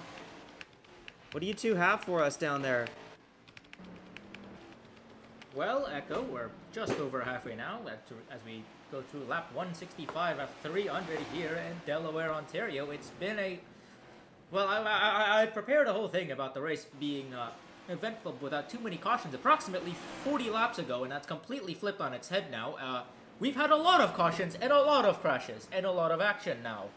As we watch number 7 of Munoz lead by approximately 14 or so seconds because of whatever strategy was going on there. We didn't get a chance to talk to anyone about that because we were already making preparations to go to the mid-race report. I'm here with Elliot once again, as I think I just saw the number 2 car. There was second come into pit lane. I think right? Well, we'll just have to see. They might be short on... Oh no, it's a 38. I wonder if these guys are short on fuel or something like that. But certainly a curious strategy from all these drivers. Ellie, what are you making of this race so far? I mean, the last 10 laps have been utterly perplexing from our eyes, I think. Yeah, it's been an aggressive, hectic, chaotic race so far. Like, at certain points, it's just like, what is going on with some of these drivers and some of these accidents? I mean, we have cars flipping over, doing spin outs. It's ridiculous, but it's awesome. Yeah, it's been a show, definitely. As now the 7 is the only car in the late lap, as the 2 has in fact come in for service. So I do wonder if that is in fact the case. If everyone there was just topping up on fuel or something along the lines of that. In that case, we'll see how long the 7 lasts out here. She might just be trying to stay out, maybe try to catch a caution to, trap everybody a lap down, basically. If in that case, that would be an absolute masterclass by the 7 car. But at the same time, it might really bite her if she has to come down under green. The racing so far has been pretty good, I think, albeit the green flag racing has been a little bit it's been interrupted quite a few times, especially in the last 50 laps or so, by the propensity of cautions and all sorts of incidents here. I mean, if you look at the first 100 laps or so, there weren't that many cautions. We had that one track blocker at the beginning of the race, and then we had the caution for the 44s being stuck on the front stretch. But since then, we've had cautions every 10 or so laps or so. I mean, Yeah. we know everyone knows this the mid-race show has a reputation for bringing cautions out, but they seem to have done their job of bringing cautions out well beforehand. Maybe they were just doing so in anticipation of the show. Who knows? Maybe. I mean, pit strategy has been interesting, I think. I'm not really sure what to make of the tire strategy right now. Fuel strategy, hopefully everyone that came in under green there are able to make it to the end. The 7 is definitely a question mark with that. So that's something to take a look at. Racing-wise, I don't really have too much to say right now, just because most cars are sitting a lap down. The only car, it'll be interesting to see if the 0 can unlap themselves here. If the 0 does, if Yoko does unlap herself, that would put her in easily the best spot if we do get a caution in that case, because she'll probably stay out and inherit the lead from that 7 car. And I think for these cars that are sitting a lap down, the prime objective is to unlap yourself, get around the 7 here, and get yourself on the tail end of the lead lap as quickly as possible right now. Yeah. I mean, particularly, I guess there isn't much to say about the racing because it's been hectic, and like a lot has been going on. There's been a lot of cautions, but before everybody was a lap down, I mean, we did see some pretty good racing from Zoe Quinton and Naomi Davenport, the 7 car. I mean, she's leading right now. Yeah, I think the position exchanges in that top 10 cars that were all sitting on the lead lap for most of the race was pretty good. I mean, all eyes were on the 22 of Davenport on that for most of the first half of the race, as she kind of just waltzed down the I should say just cruised from the lead for basically most of that. I think she held the lead pretty much up until that second to last cycle where we saw the 35 stay out. But she's been enjoying the track position gambit she enjoyed the track position gambit for a long time, and yeah, you do wonder how much. I think I mentioned that the 22 team may have turned over a new leaf when they won in Kentucky, but it feels like a completely different team now. They've been running at least top 10. I mean, even though they're a lap down right now, they're still in 6th place. A really good run by the 22 team. And Yeah, for sure. at this point, they'll enter the playoff on. They would have entered the playoffs on points, let alone with that win. So things looking really good for that 22 team so far. Hopefully, that doesn't jinx them in any way, shape, or form. But in terms of when we speak of good runs, I think we have to talk about that car in 5th, the 5 of Maya Shelby. Another really good run by the young driver, making her 2nd oval start now, and things still looking really good for that 5 team. I mean, we talk about teams turning over a new leaf. That 5 team has definitely done so as well, and I think the 5 team has done really well. I'd argue Quinton has done pretty decently in her new team as well. It's kind of been a bit of a win-win trade between McMillan and Uberman there in that regard. But yeah, that 5 car running in the top 5 again. We'll see what she can do. She's obviously sitting a lap down now, but if things shake up and she finds herself back on the lead lap, that might definitely be a part of watch at the end of the race. Yeah, and if I was her, I wouldn't beat myself up about being a lap down. Pretty much everybody is, and then you look further down, everybody is 2 laps down, 3 laps down. So Yeah, and in worst case scenario, if the caution does come out here, I think you can just take the wave around and at least be on the tail end of the lead lap in that case, which will be fine enough. And hopefully catch another quick caution, so you'll be lined up right behind the leaders. So a pretty good run for that 5 team so far. It's been excellent driving by Shelby in both of the races she's run so far. And yeah, I don't think McMillan are gonna have any complaints right now. I mean, the 5 car I think was the weakest link in that team for the season up until she joined the team, and now, I mean, it looks like a very strong team throughout. That 5 car has definitely picked up the pace quite a bit. yeah, her racing has impressed me for sure. Now let's take a look at the rest of the top 10 here. I think we mentioned the 7 and the 0. We haven't mentioned the 10 of Eliza Evergan, who's taken 2nd place from the 0 of Yoko. I think we saw her do that right when we were just segueing to coverage of the 5 and 22. That's another driver who's really pulled out on the stops in the last few weeks. She's been pulling out a big advantage in points over everybody else. I think she's sitting about 60 points, 40 to 60 points, I want to say, ahead of 2nd place in points. And if she holds on to a 2nd place finish here, that would just extend the gap even further. I'll double check here. Yeah, it's 64 points on Vinnie Schultz, who I think is already out of the race, and the 14 of Katja Niedelstein, who I don't even know where she is. She's somewhere in this. I think she's still racing somewhere, but it doesn't really matter when the 10 has been running so well. I mean, this team seemingly just pulls results out of nowhere, and right now we're seeing that again.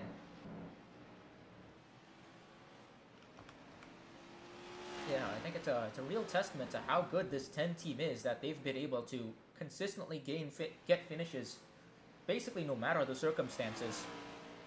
And as things stand, they would extend their points lead even further on everybody, basically. And are set to continue that great run that they've had all season. Going down the order here, still Arcadia running fourth. Looks like a pretty good run for her again. She'd, of course, I don't think she'd want to miss out on the playoffs as well, considering the 22's already won. F51 might be in a shout, as we do see her just bearing down on a 0 a little bit. But we talk about the 5 and 22. 6 of Lux Akuma's doing pretty well. She's had a rough few weeks. That's seen her tumbling down the order. She hasn't had a top 10 since her win at Bristol, so it's been a bit of a rough ride for the driver of the 6. But right now, things looking good as well for Lux Akuma and for the 93. That's her teammate at Inverness Racing.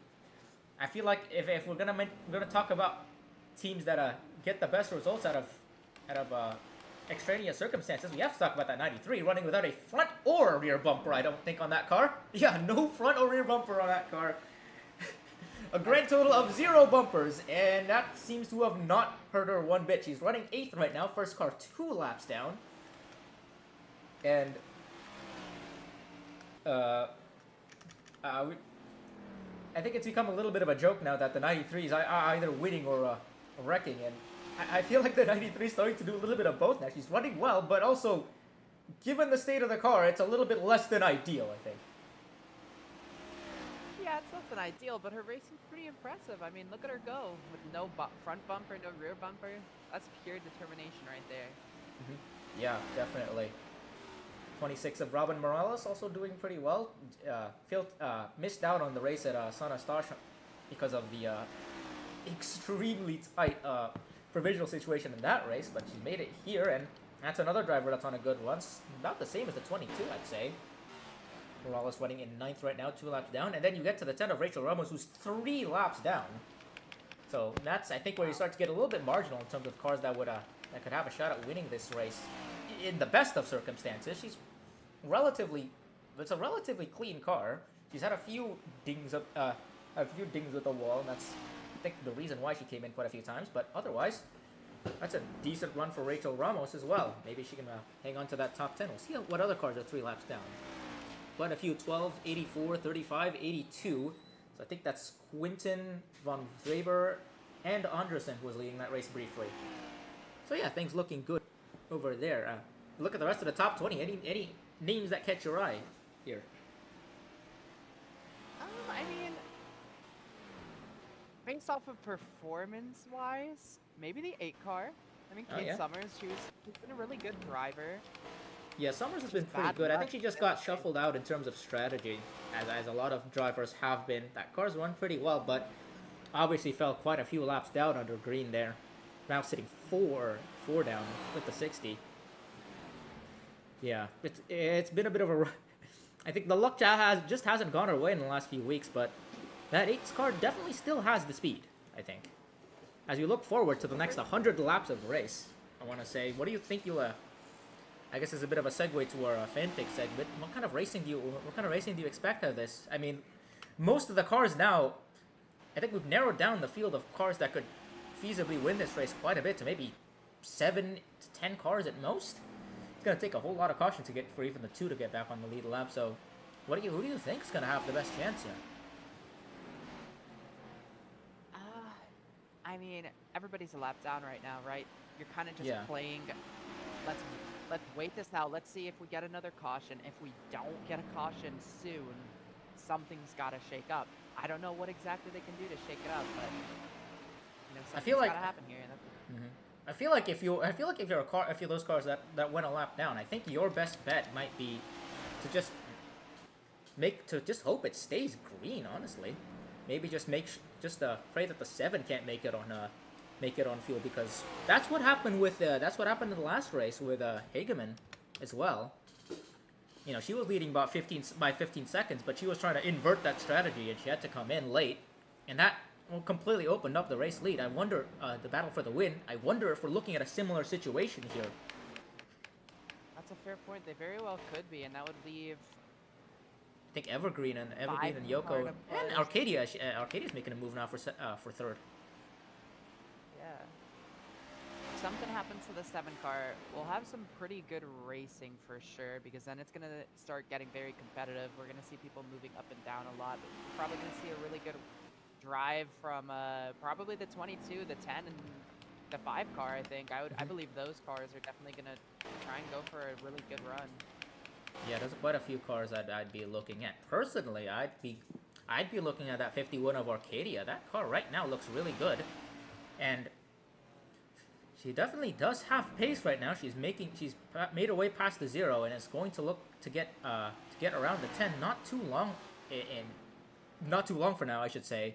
So if things do go her way and she finds herself back on the lead lap, then I think that's definitely a car that we'll have to look out for. For sure. All right, I think that'll wrap things up for our mid-race segment. We'll take you back to Caleb and Echo as they'll also make their picks for the race. It's definitely a tricky one right now given the strategy circumstances on hand. But what do you guys think over there in the booth? Yeah, Caleb, what, you got a fan pick? I don't know. We still got a little less than 100 laps in this race, so I think there's still a lot of time for happening. It's looking pretty good right now for Reina Munoz, but I don't know. I think I'm gonna go. I think I'm honestly gonna go with the number 51 there, just a couple of cars back there in the 3rd position, 1 lap down, but still, I think that 51 car there of Stella Arcadia's driven a really good race so far. And like I said, I think there's still plenty of time for stuff to happen. I think there's plenty of time for a caution, maybe some wave rounds to come in place, and I think that 51 still definitely has a fast car. Yeah, I mean, the 7... I think I'm going to go with the 7 of Reina Munoz. I don't think we go the rest of this race without a caution. But I think that the 7 has enough pace, and I think she'll have enough ground on everybody. If there's a caution, she'll come down the pit road, she'll get some tires, and she'll just have much better tires than everybody else. I think she's in the best position she could be in terms of strategy right now. I'm going to go with Munoz. Just because, well, it looks like she could win this either way it goes from here. There's your FanDuel fan picks. Munoz a lap ahead of the rest of the field, but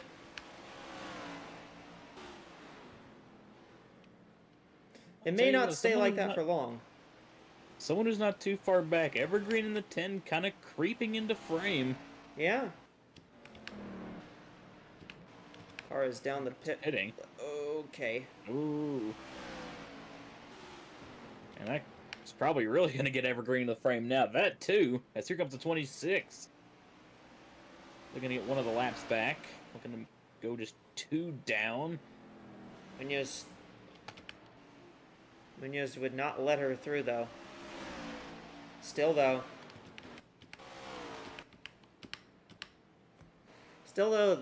they're dragging a few cars in, and I mean, this is about, we had that kind of long run earlier on in the race, up around lap 100.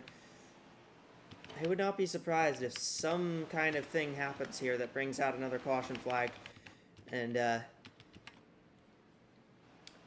drags these cars either back onto the lead lap or somewhere in that capacity.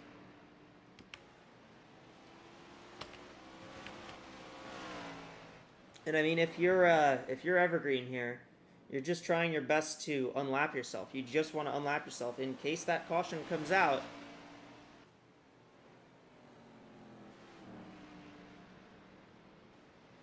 You want to get back on the lead lap as soon as you can.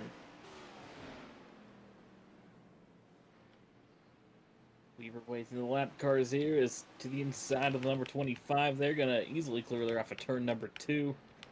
And I mean, the 51 isn't too far behind the 10. Yeah. Well, we'll have to see if the 51 can maybe close in a little bit. I'll have to see. I don't think this race is quite over yet. Like I said, I still think there is enough time for some stuff to happen here. And especially if the 10 can maybe drive around Munoz and get her lap back. We can get maybe a quick caution. I think this could definitely change things. I mean, honestly, even if we just got a caution in general. Yeah, I mean, if we get a caution, that gives us a fair few wave rounds at the very least.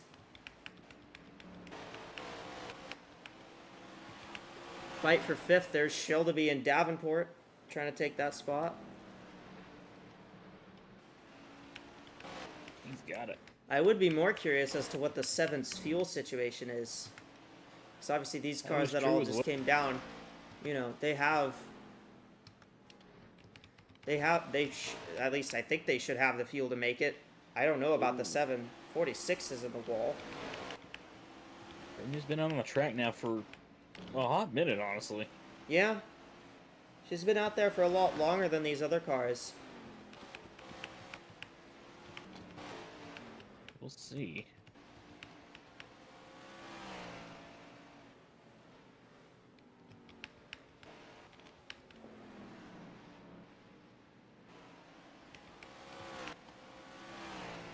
I definitely think the 10 is faster than that 7. If you look at the lap times, and the 10 didn't run a faster lap that time, but...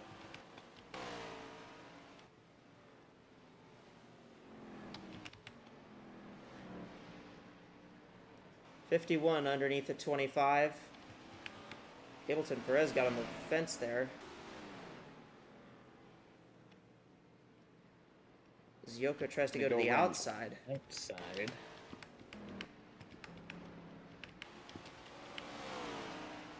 Now these lap cars gonna be in the way just a bit.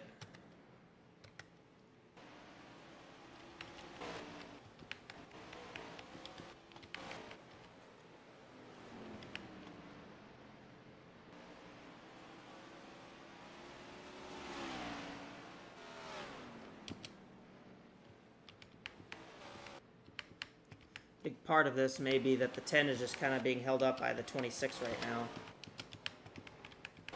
Definitely be part of it.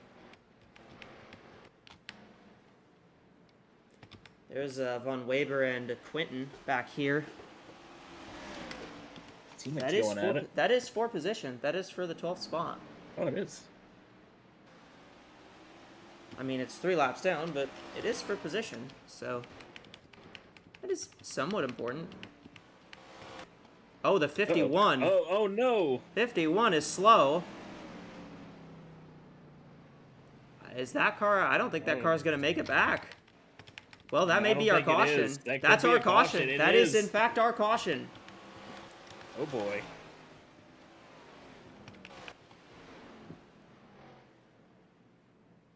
That changes everything. Probably not what Munoz wanted to see. No, absolutely not. And now she'll come down the pit road.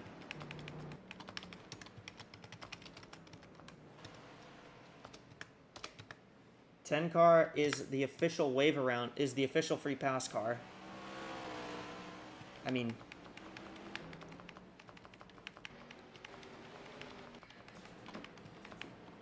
I think a fair few cars will be waved around here.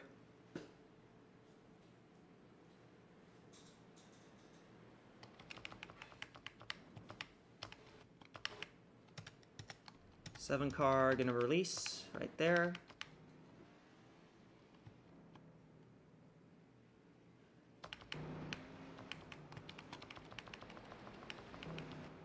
Few cars are pitting. Quite a few cars are pitting, actually. It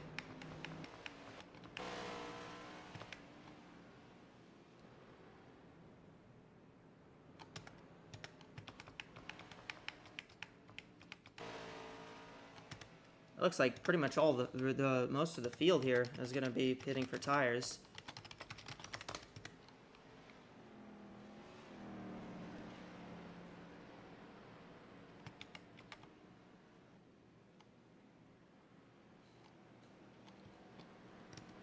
They have detailed that all cars between the 7 and the 10 will be waved around here as well.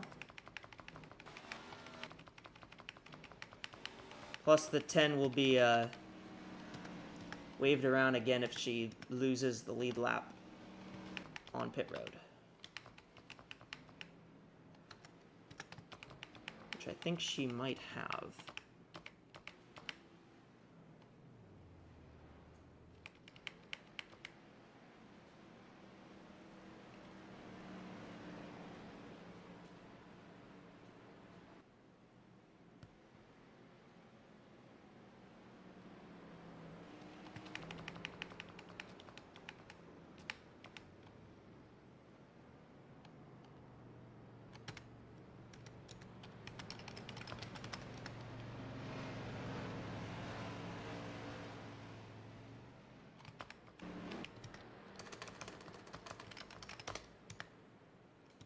Yeah.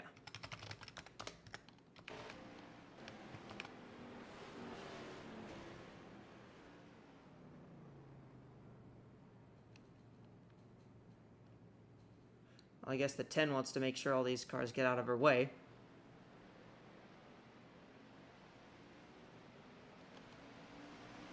Ellie, what happened to the 51? So the 51's brakes went, and probably due to overheating. So they're trying to work on that as soon as they can, but it looks like the 51 might fall back a bit.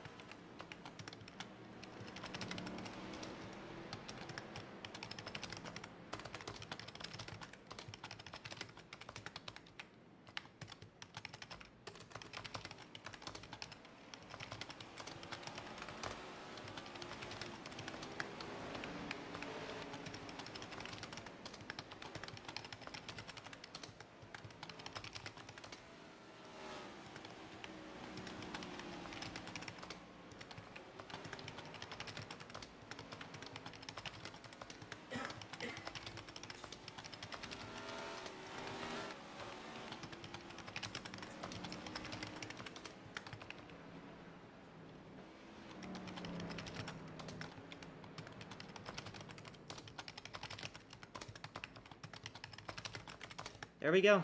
There's everybody who's gonna take... There's everybody who's been waved around here.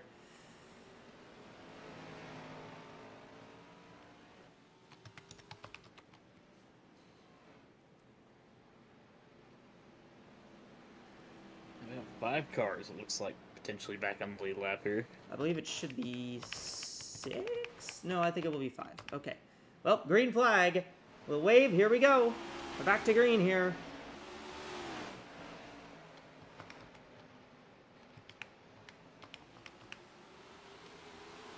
The 10 really slid out. Here comes the 0 of Yoko.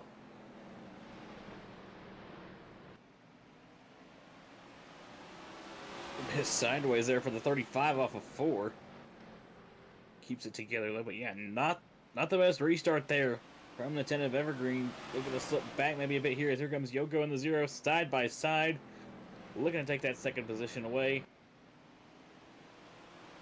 Still maybe side by side here off of 4. Looking to maybe clear here going through 1 and 2. She'll get it. And will. Now here comes the 6. Here comes Akuma, whose first car lap down. If there's a caution, if there's another caution, then the 6 would be the benefactor. But Munoz still out in front. But this time she's got some competition.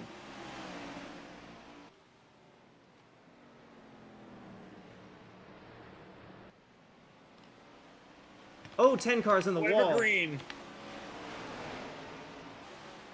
Good shot there to the outside wall. 3 wide. 3 wide. Keep it clean here, please. Keep it clean. They kept it clean. For now. And a Uberman Enterprises sandwich. Yeah. Yoko's really getting shuffled. This lap traffic is getting in the way of the 0 quite a bit. Yeah. Naomi Davenport trying to take 4th. Back on the lead lap. Yeah, 22. The 5 is on the lead lap as well. Davenport trying to get by Evergreen for 3rd. There's Shelby sitting in 5th.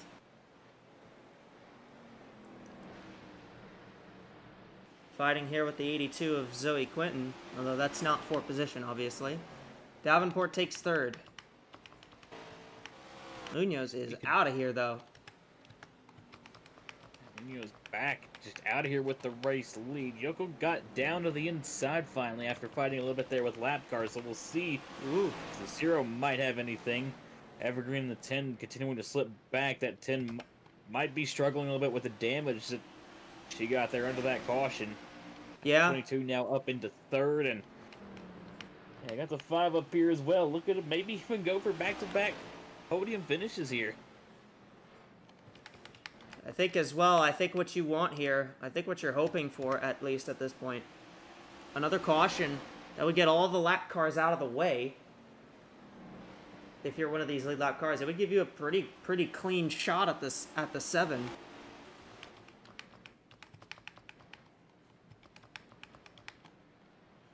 Right now there's just a bunch of lap cars in the way because everybody got waved around.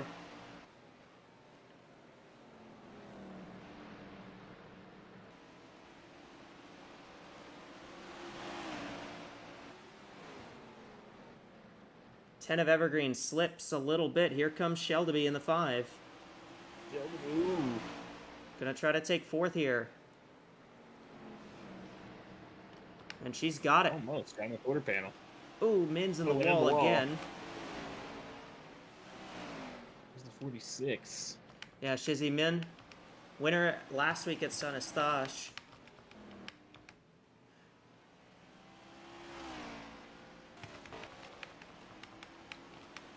Oh, there's cars in the wall. That's in the wall again. 2 cars in the wall. That's Min and Andresen.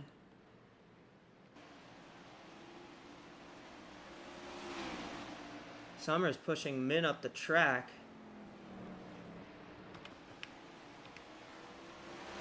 Evergreen gets underneath Shelby, tries to take the spot away. They're going to be 3 wide off turn number 2 here. Zoe Quinn is here.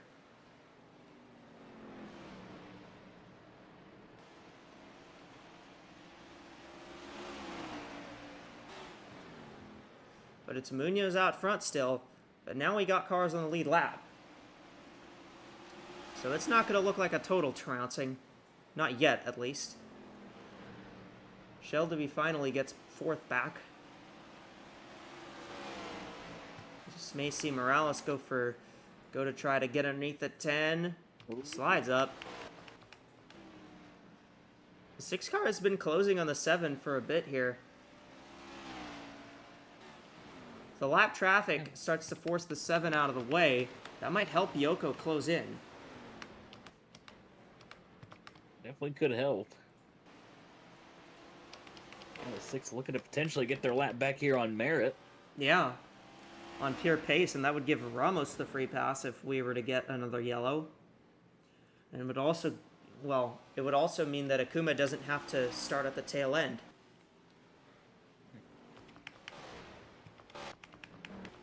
If we were to get another caution, of course. That's a pretty big if, I think.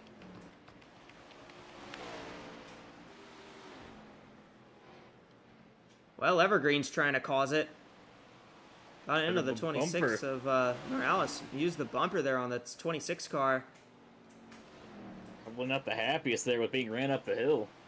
Yeah, I don't think so. And I guess for good reason, too. Especially when you're on the lead lap and the car you're battling is 2 laps down.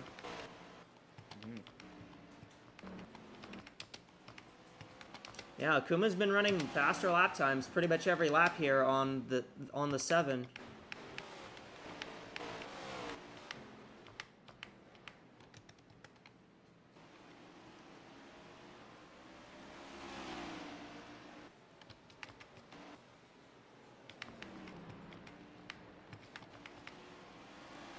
Two in the 84 fighting here, not for position here. They are side by side. Tires are starting to give out a little bit. Yeah. The 6 is continually closing though.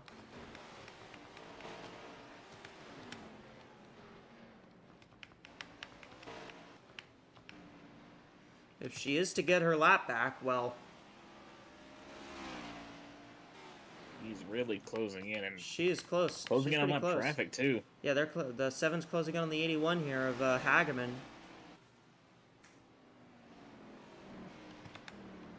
Really had to slow up there.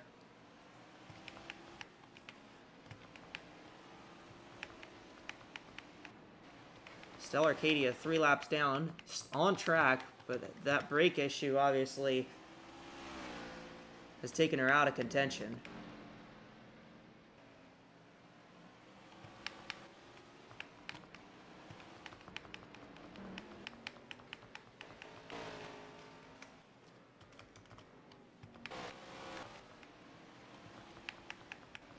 pretty much single filed out though now. These cars just a little too spaced out from each other to really be making moves at the moment. That could change though. We're seeing the 6 slowly start to reel the 7 in. Pretty much every lap here, the 6 has been able to do so.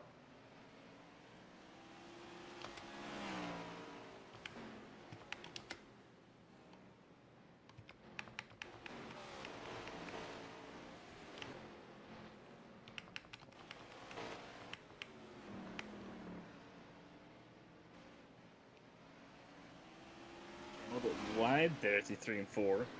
Yeah, the 7's been running a bit different line. So 3 and 4 are some laps. I'm not sure it's particularly working. I think the 7 as well, maybe she knows the 6 is not a lead lap car. Just let her by here. It probably won't hurt. Probably would hurt more. It probably would hurt the 7 more if you try to battle that 6 and keep her behind you.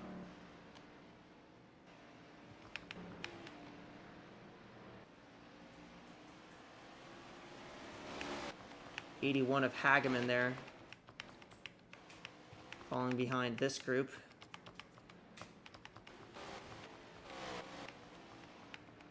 Hageman, I believe, is what, 11 laps down now? Or no, 10 down. They're going to catch the 96 of Oswell here pretty soon as well.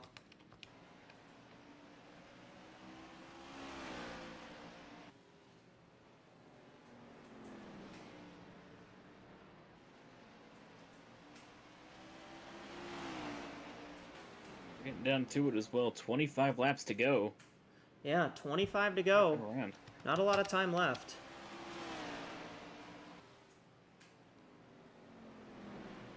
Inside of the 96. She'll get by pretty clean. 6 is going to follow suit behind. 6 got by a bit cleaner, I would say, but Shelby's gotten by the 82, so now there's nobody between the 5 and the 22. If the 5 is able to get by the 22 and get on the podium, that would be something. Next week, you know, a much different track. Michigan is the next race after this one, so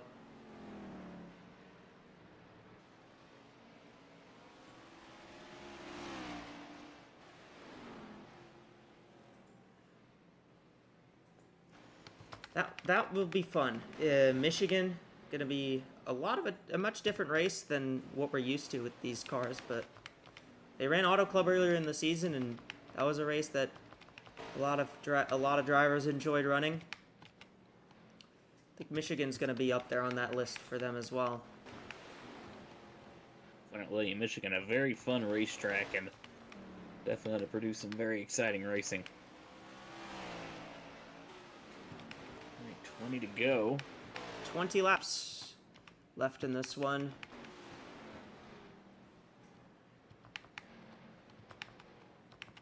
The 84. And the 0 car's gotten by a couple of those lap cars, so I think the only car between 0 and the 6 is the 51. Well, and the 96, but the 96 is well off the pace and will be cleared pretty easily, probably. Gonna catch the 25 and 35 here.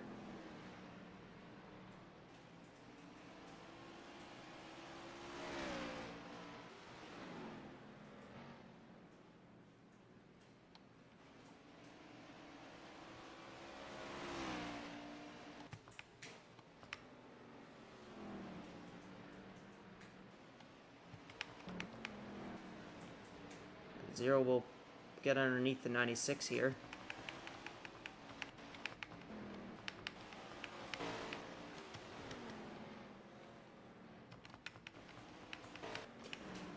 A lot of these drivers, I think, are just hoping somebody messes up somewhere, brings out a yellow, but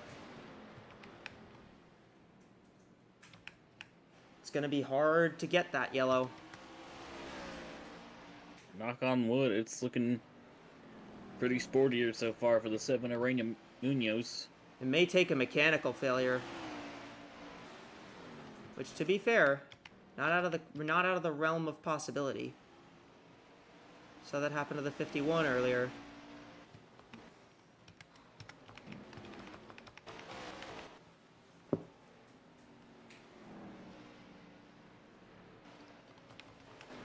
But for Reina Munoz, it's been a very interesting season. She's one of the few drivers who has not DNQ'd for any races yet this season. She's down at 16th in points, just 1 point above the cut line. But if she can hang on for the win here, the cut line would be out of sight and out of mind for that for the driver of the 7 car.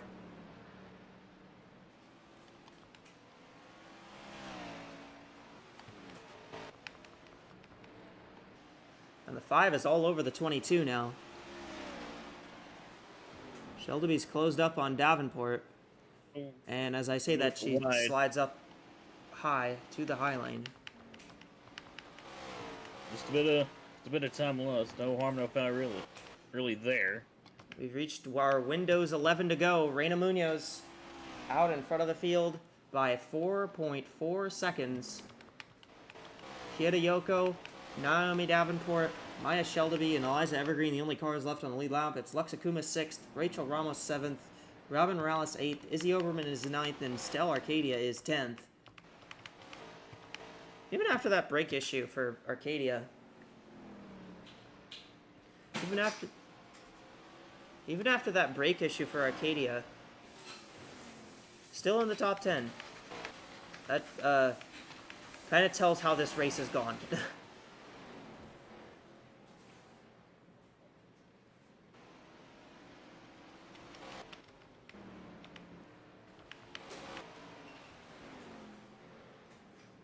Cars going double file ahead of Munoz. Could open the door for the 6.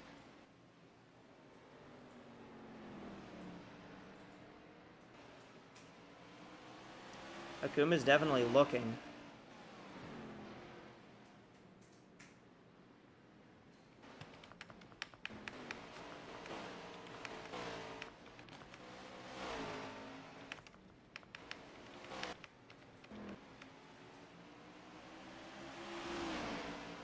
Seven will negotiate the lap traffic decently here, I think. 6 might have had a decent chance there, but... And there she goes. Still have a decent chance. She's going to get it now. Nakuma will get back on the lead lap. Unfortunately, it's going to be a little too late. So we're pretty much near the point of no return, where a caution would just end the race. This went pretty wide there. Almost slapped the wall.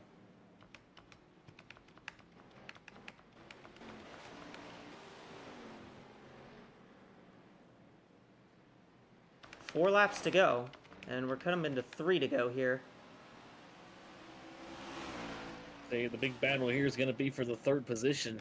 Yeah, it's going to be between Davenport and Shelby. They're pretty close. Oh, and Shelby right on the back bumper. She's going to look. I think she may have that chance. Looks a bit wide. Here we go. Here comes the 5. Going for back-to-back podiums here. Side by side off of 4. 2 to go. 5 car has it. 22 fights on the outside still. White flag is waving. 1 to go for Munoz. Shelby is clear of Davenport, and now Quinton is going to get underneath the 22 and help the 5 get away a little bit. But Reina Munoz, the Mexican driver for McMillan Enterprises, that's Shelby's teammate. She's going to go to victory lane. Reina Munoz wins in Delaware.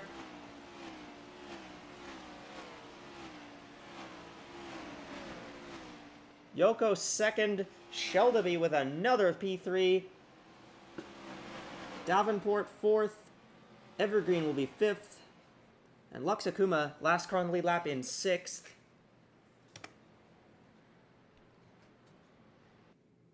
How about that one? It was a bit of an interesting race. A lot of different things happened in that one, but overall a pretty fun ending to it, I think. Definitely a pretty wild race here from Delaware, all things considered, but a very fun race. Like I said, there was a lot that happened, but still, we saw a lot of great on-track action, a lot of passing, a lot of great moves, and just overall really fun racing.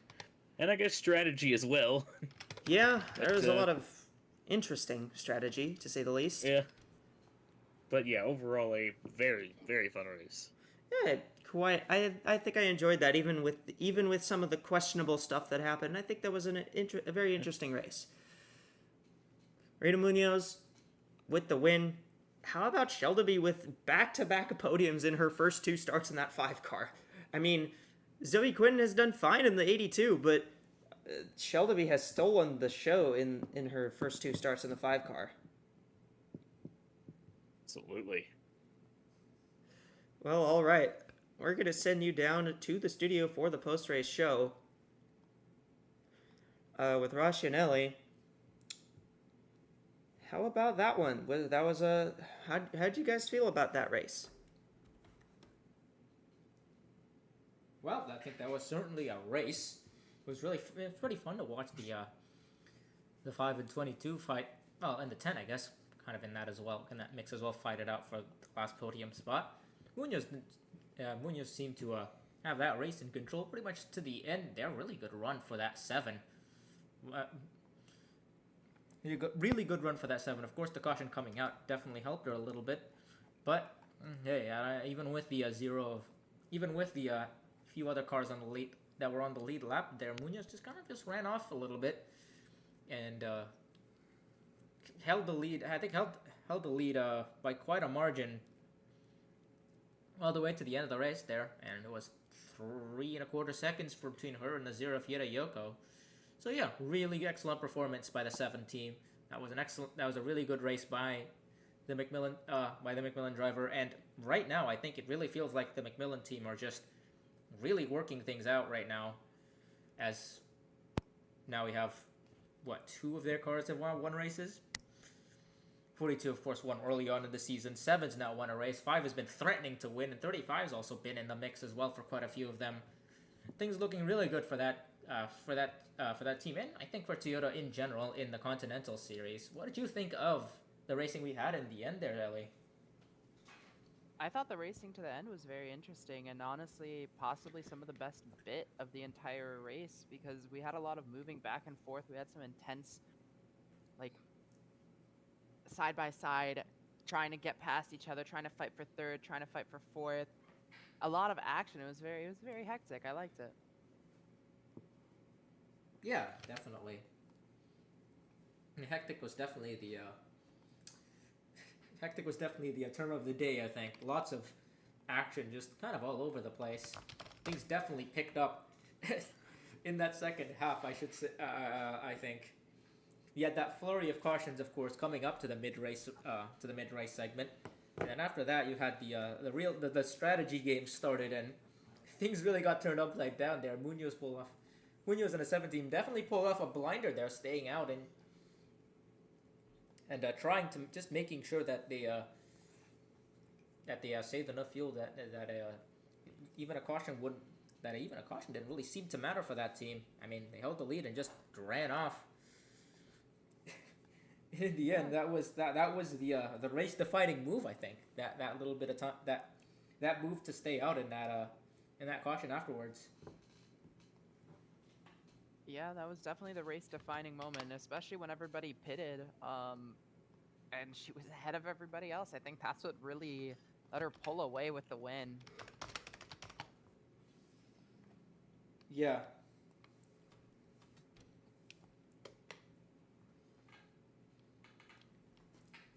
And I mean, if you look at the rest of the top 5, it was a really good run. Of course, we had another really good run for Shelby. Shelby grabbing another podium, 2 third places in a row to start out her oval racing career. It's been a very impressive start to her to things for the Swedish driver of that 5 car. It's really been I think things have looked really good at that 5 team, and and I think sorry, I think you will wonder how they're going to do at Michigan. This is gonna be a proper big oval, and I don't think Shelby has seen that kind of track ever before. So I think this is the first time that she'll have to learn basically an entirely brand new skill set as we head to a high bank 2 mile oval. We'll see how she does in that race, but things looking really good already early on for the driver of the 5 car. I think considering the amount of short tracks we have in the next few weeks, a win isn't entirely out of the cards for her, I don't think. Yeah, I don't think so either, especially with these short tracks. She seems to handle them really, really well so far, at least. Like, some pretty impressive driving from her, and I think the next race, even though it's, I guess for new waters, whatever the saying is. Which one? I forget the saying, but Oh, okay. I think even though it's going to be a new type of track for her, I think she'll handle it really well. I think she'll be a top contender, but maybe not win because it's a new track for her. I mean, that's not out of the question. I think the focus for Shelby in that race is just to make sure that she gets comfortable with this kind of racing. Obviously, if things go well for her and she ends up in the Cup Series in the future, that'll be the big ovals are going to be play an important role in her development. So this is something where you want to just develop the core skill set and make sure you get all the cross your T's and dot your I's when you're walking up to a brand new style of racing like that. Yeah. Well, if she handles it well, then that's a good sign. And if she doesn't handle it well, then she'll have to make adjustments and take it as a learning course. Yeah. But and, I think pressure's off. Pressure's off, I would say, for Shelby right now, given how well she's run in her first few starts. So I think a bit of maybe a dip in performance would be rather understandable given the difference between the chasm in terms of driving style between road courses and short tracks and the big ovals at a super speedway like Michigan is.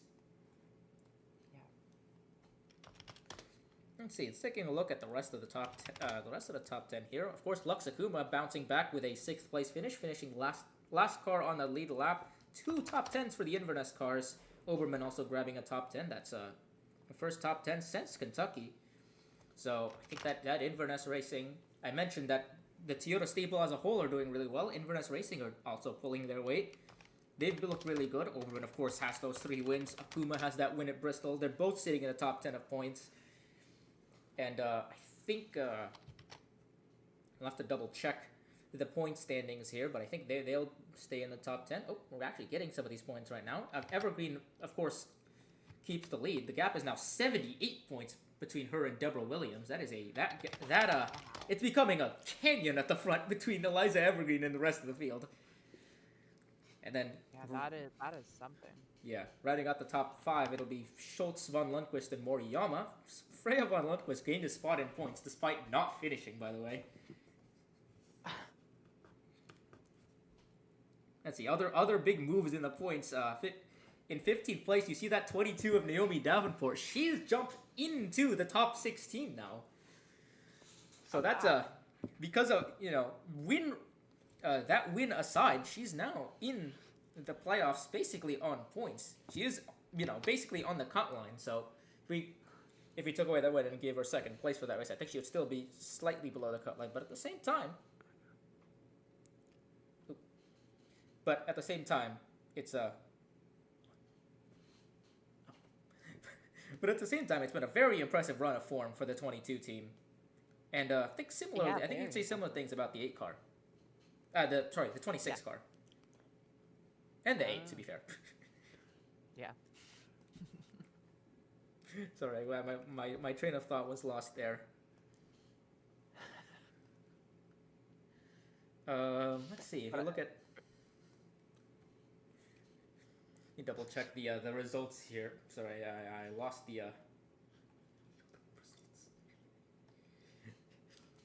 Sorry, I lost my train of thought there. If you look at the rest of the standings, the 2 actually all three of the Uberman cars just finished outside of the top 10, 11th, 12th, and 13th for those three cars, all finishing 3 laps down. That was remember earlier on in the season we were talking about infinite. Oh, sorry, I'm missing the 24 actually. Sorry, that was the one car that didn't finish well. But 3 of the 4 in Uberman cars, I should say, I neglected the 24 car. But yeah, the 3 cars that finished the race finished pretty well. I mean, Uberman Enterprise have definitely started to take steps in the right direction in terms of their Continental program. I remember earlier on in the season when they were suffering from a lot of crashes, a lot of mechanical failures, and the general existence of the 82 car. It was just a real stressful time, I think, for their Continental program. But things are definitely on the up and up now. We're starting to see.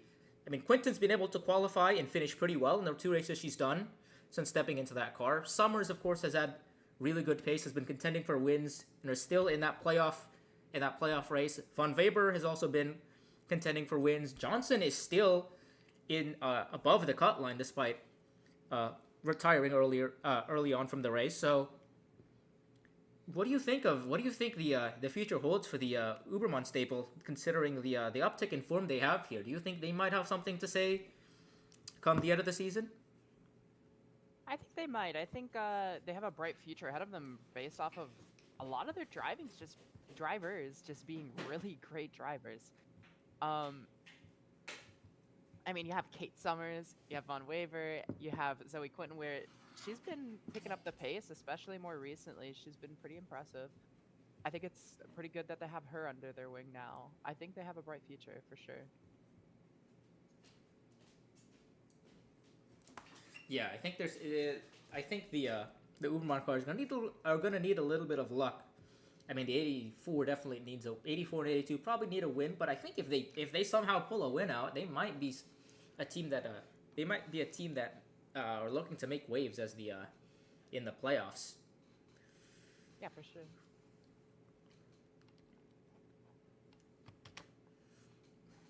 So yeah, I mean, let's see. What do you think of the racing in the second half of the race? I mean, a lot of cars were stuck a few laps down, but didn't really seem to hurt them too much from a competitive standpoint. You saw cars making moves all over the place. I mean, you mentioned the cars up front. Of course, they were battling pretty hard to gain as many spots as possible. But even the cars that were laps down were making moves and kind of moving around, using the different lanes, I think, to their advantage. I did think that the racing product as a whole was still pretty good despite the chaos we had at points in the race. Yeah, for sure. Despite all of the chaos, the crashes, and the fucking hectic shit, but despite all of that, I really do think the racing was very impressive. Everybody, I mean, they handled this half mile track really well. I think most of the racing was very impressive. Mm-hmm. And I really liked even the cars who were like 2-3 laps behind. Yeah, sure, they probably didn't make it a race about winning anymore. They probably made it a race about who can just move up in the points between each other, fighting a whole different battle down there. Yeah, pretty much. Well, I think it's a good time to look at the rest of the schedule. We mentioned that the next race is Michigan. Will be a very different challenge for these teams because, well, we're in a bit of a short track stretch here. So most of the teams are going to be entirely locked into short track racing and strategy like that. But here comes a completely different track, Michigan. It's a big drafting track. We've already had a race at a 2-mile oval in Auto Club. So these teams aren't entirely unfamiliar with this kind of racing, but at the same time, I think this race may serve as a little bit of distraction for some of these teams because, you know, they're going to be all focused on building a short track skill set, and all of a sudden, in the middle of this is a super speedway. So what do you think these teams are? What do you think these teams are going to do in terms of pivoting their strategy, going to an entirely different type of racing like this? Well, given that the track is very different from the racing we've mostly had recently, I think a lot of them are going to have to try and get a strategy down in practice.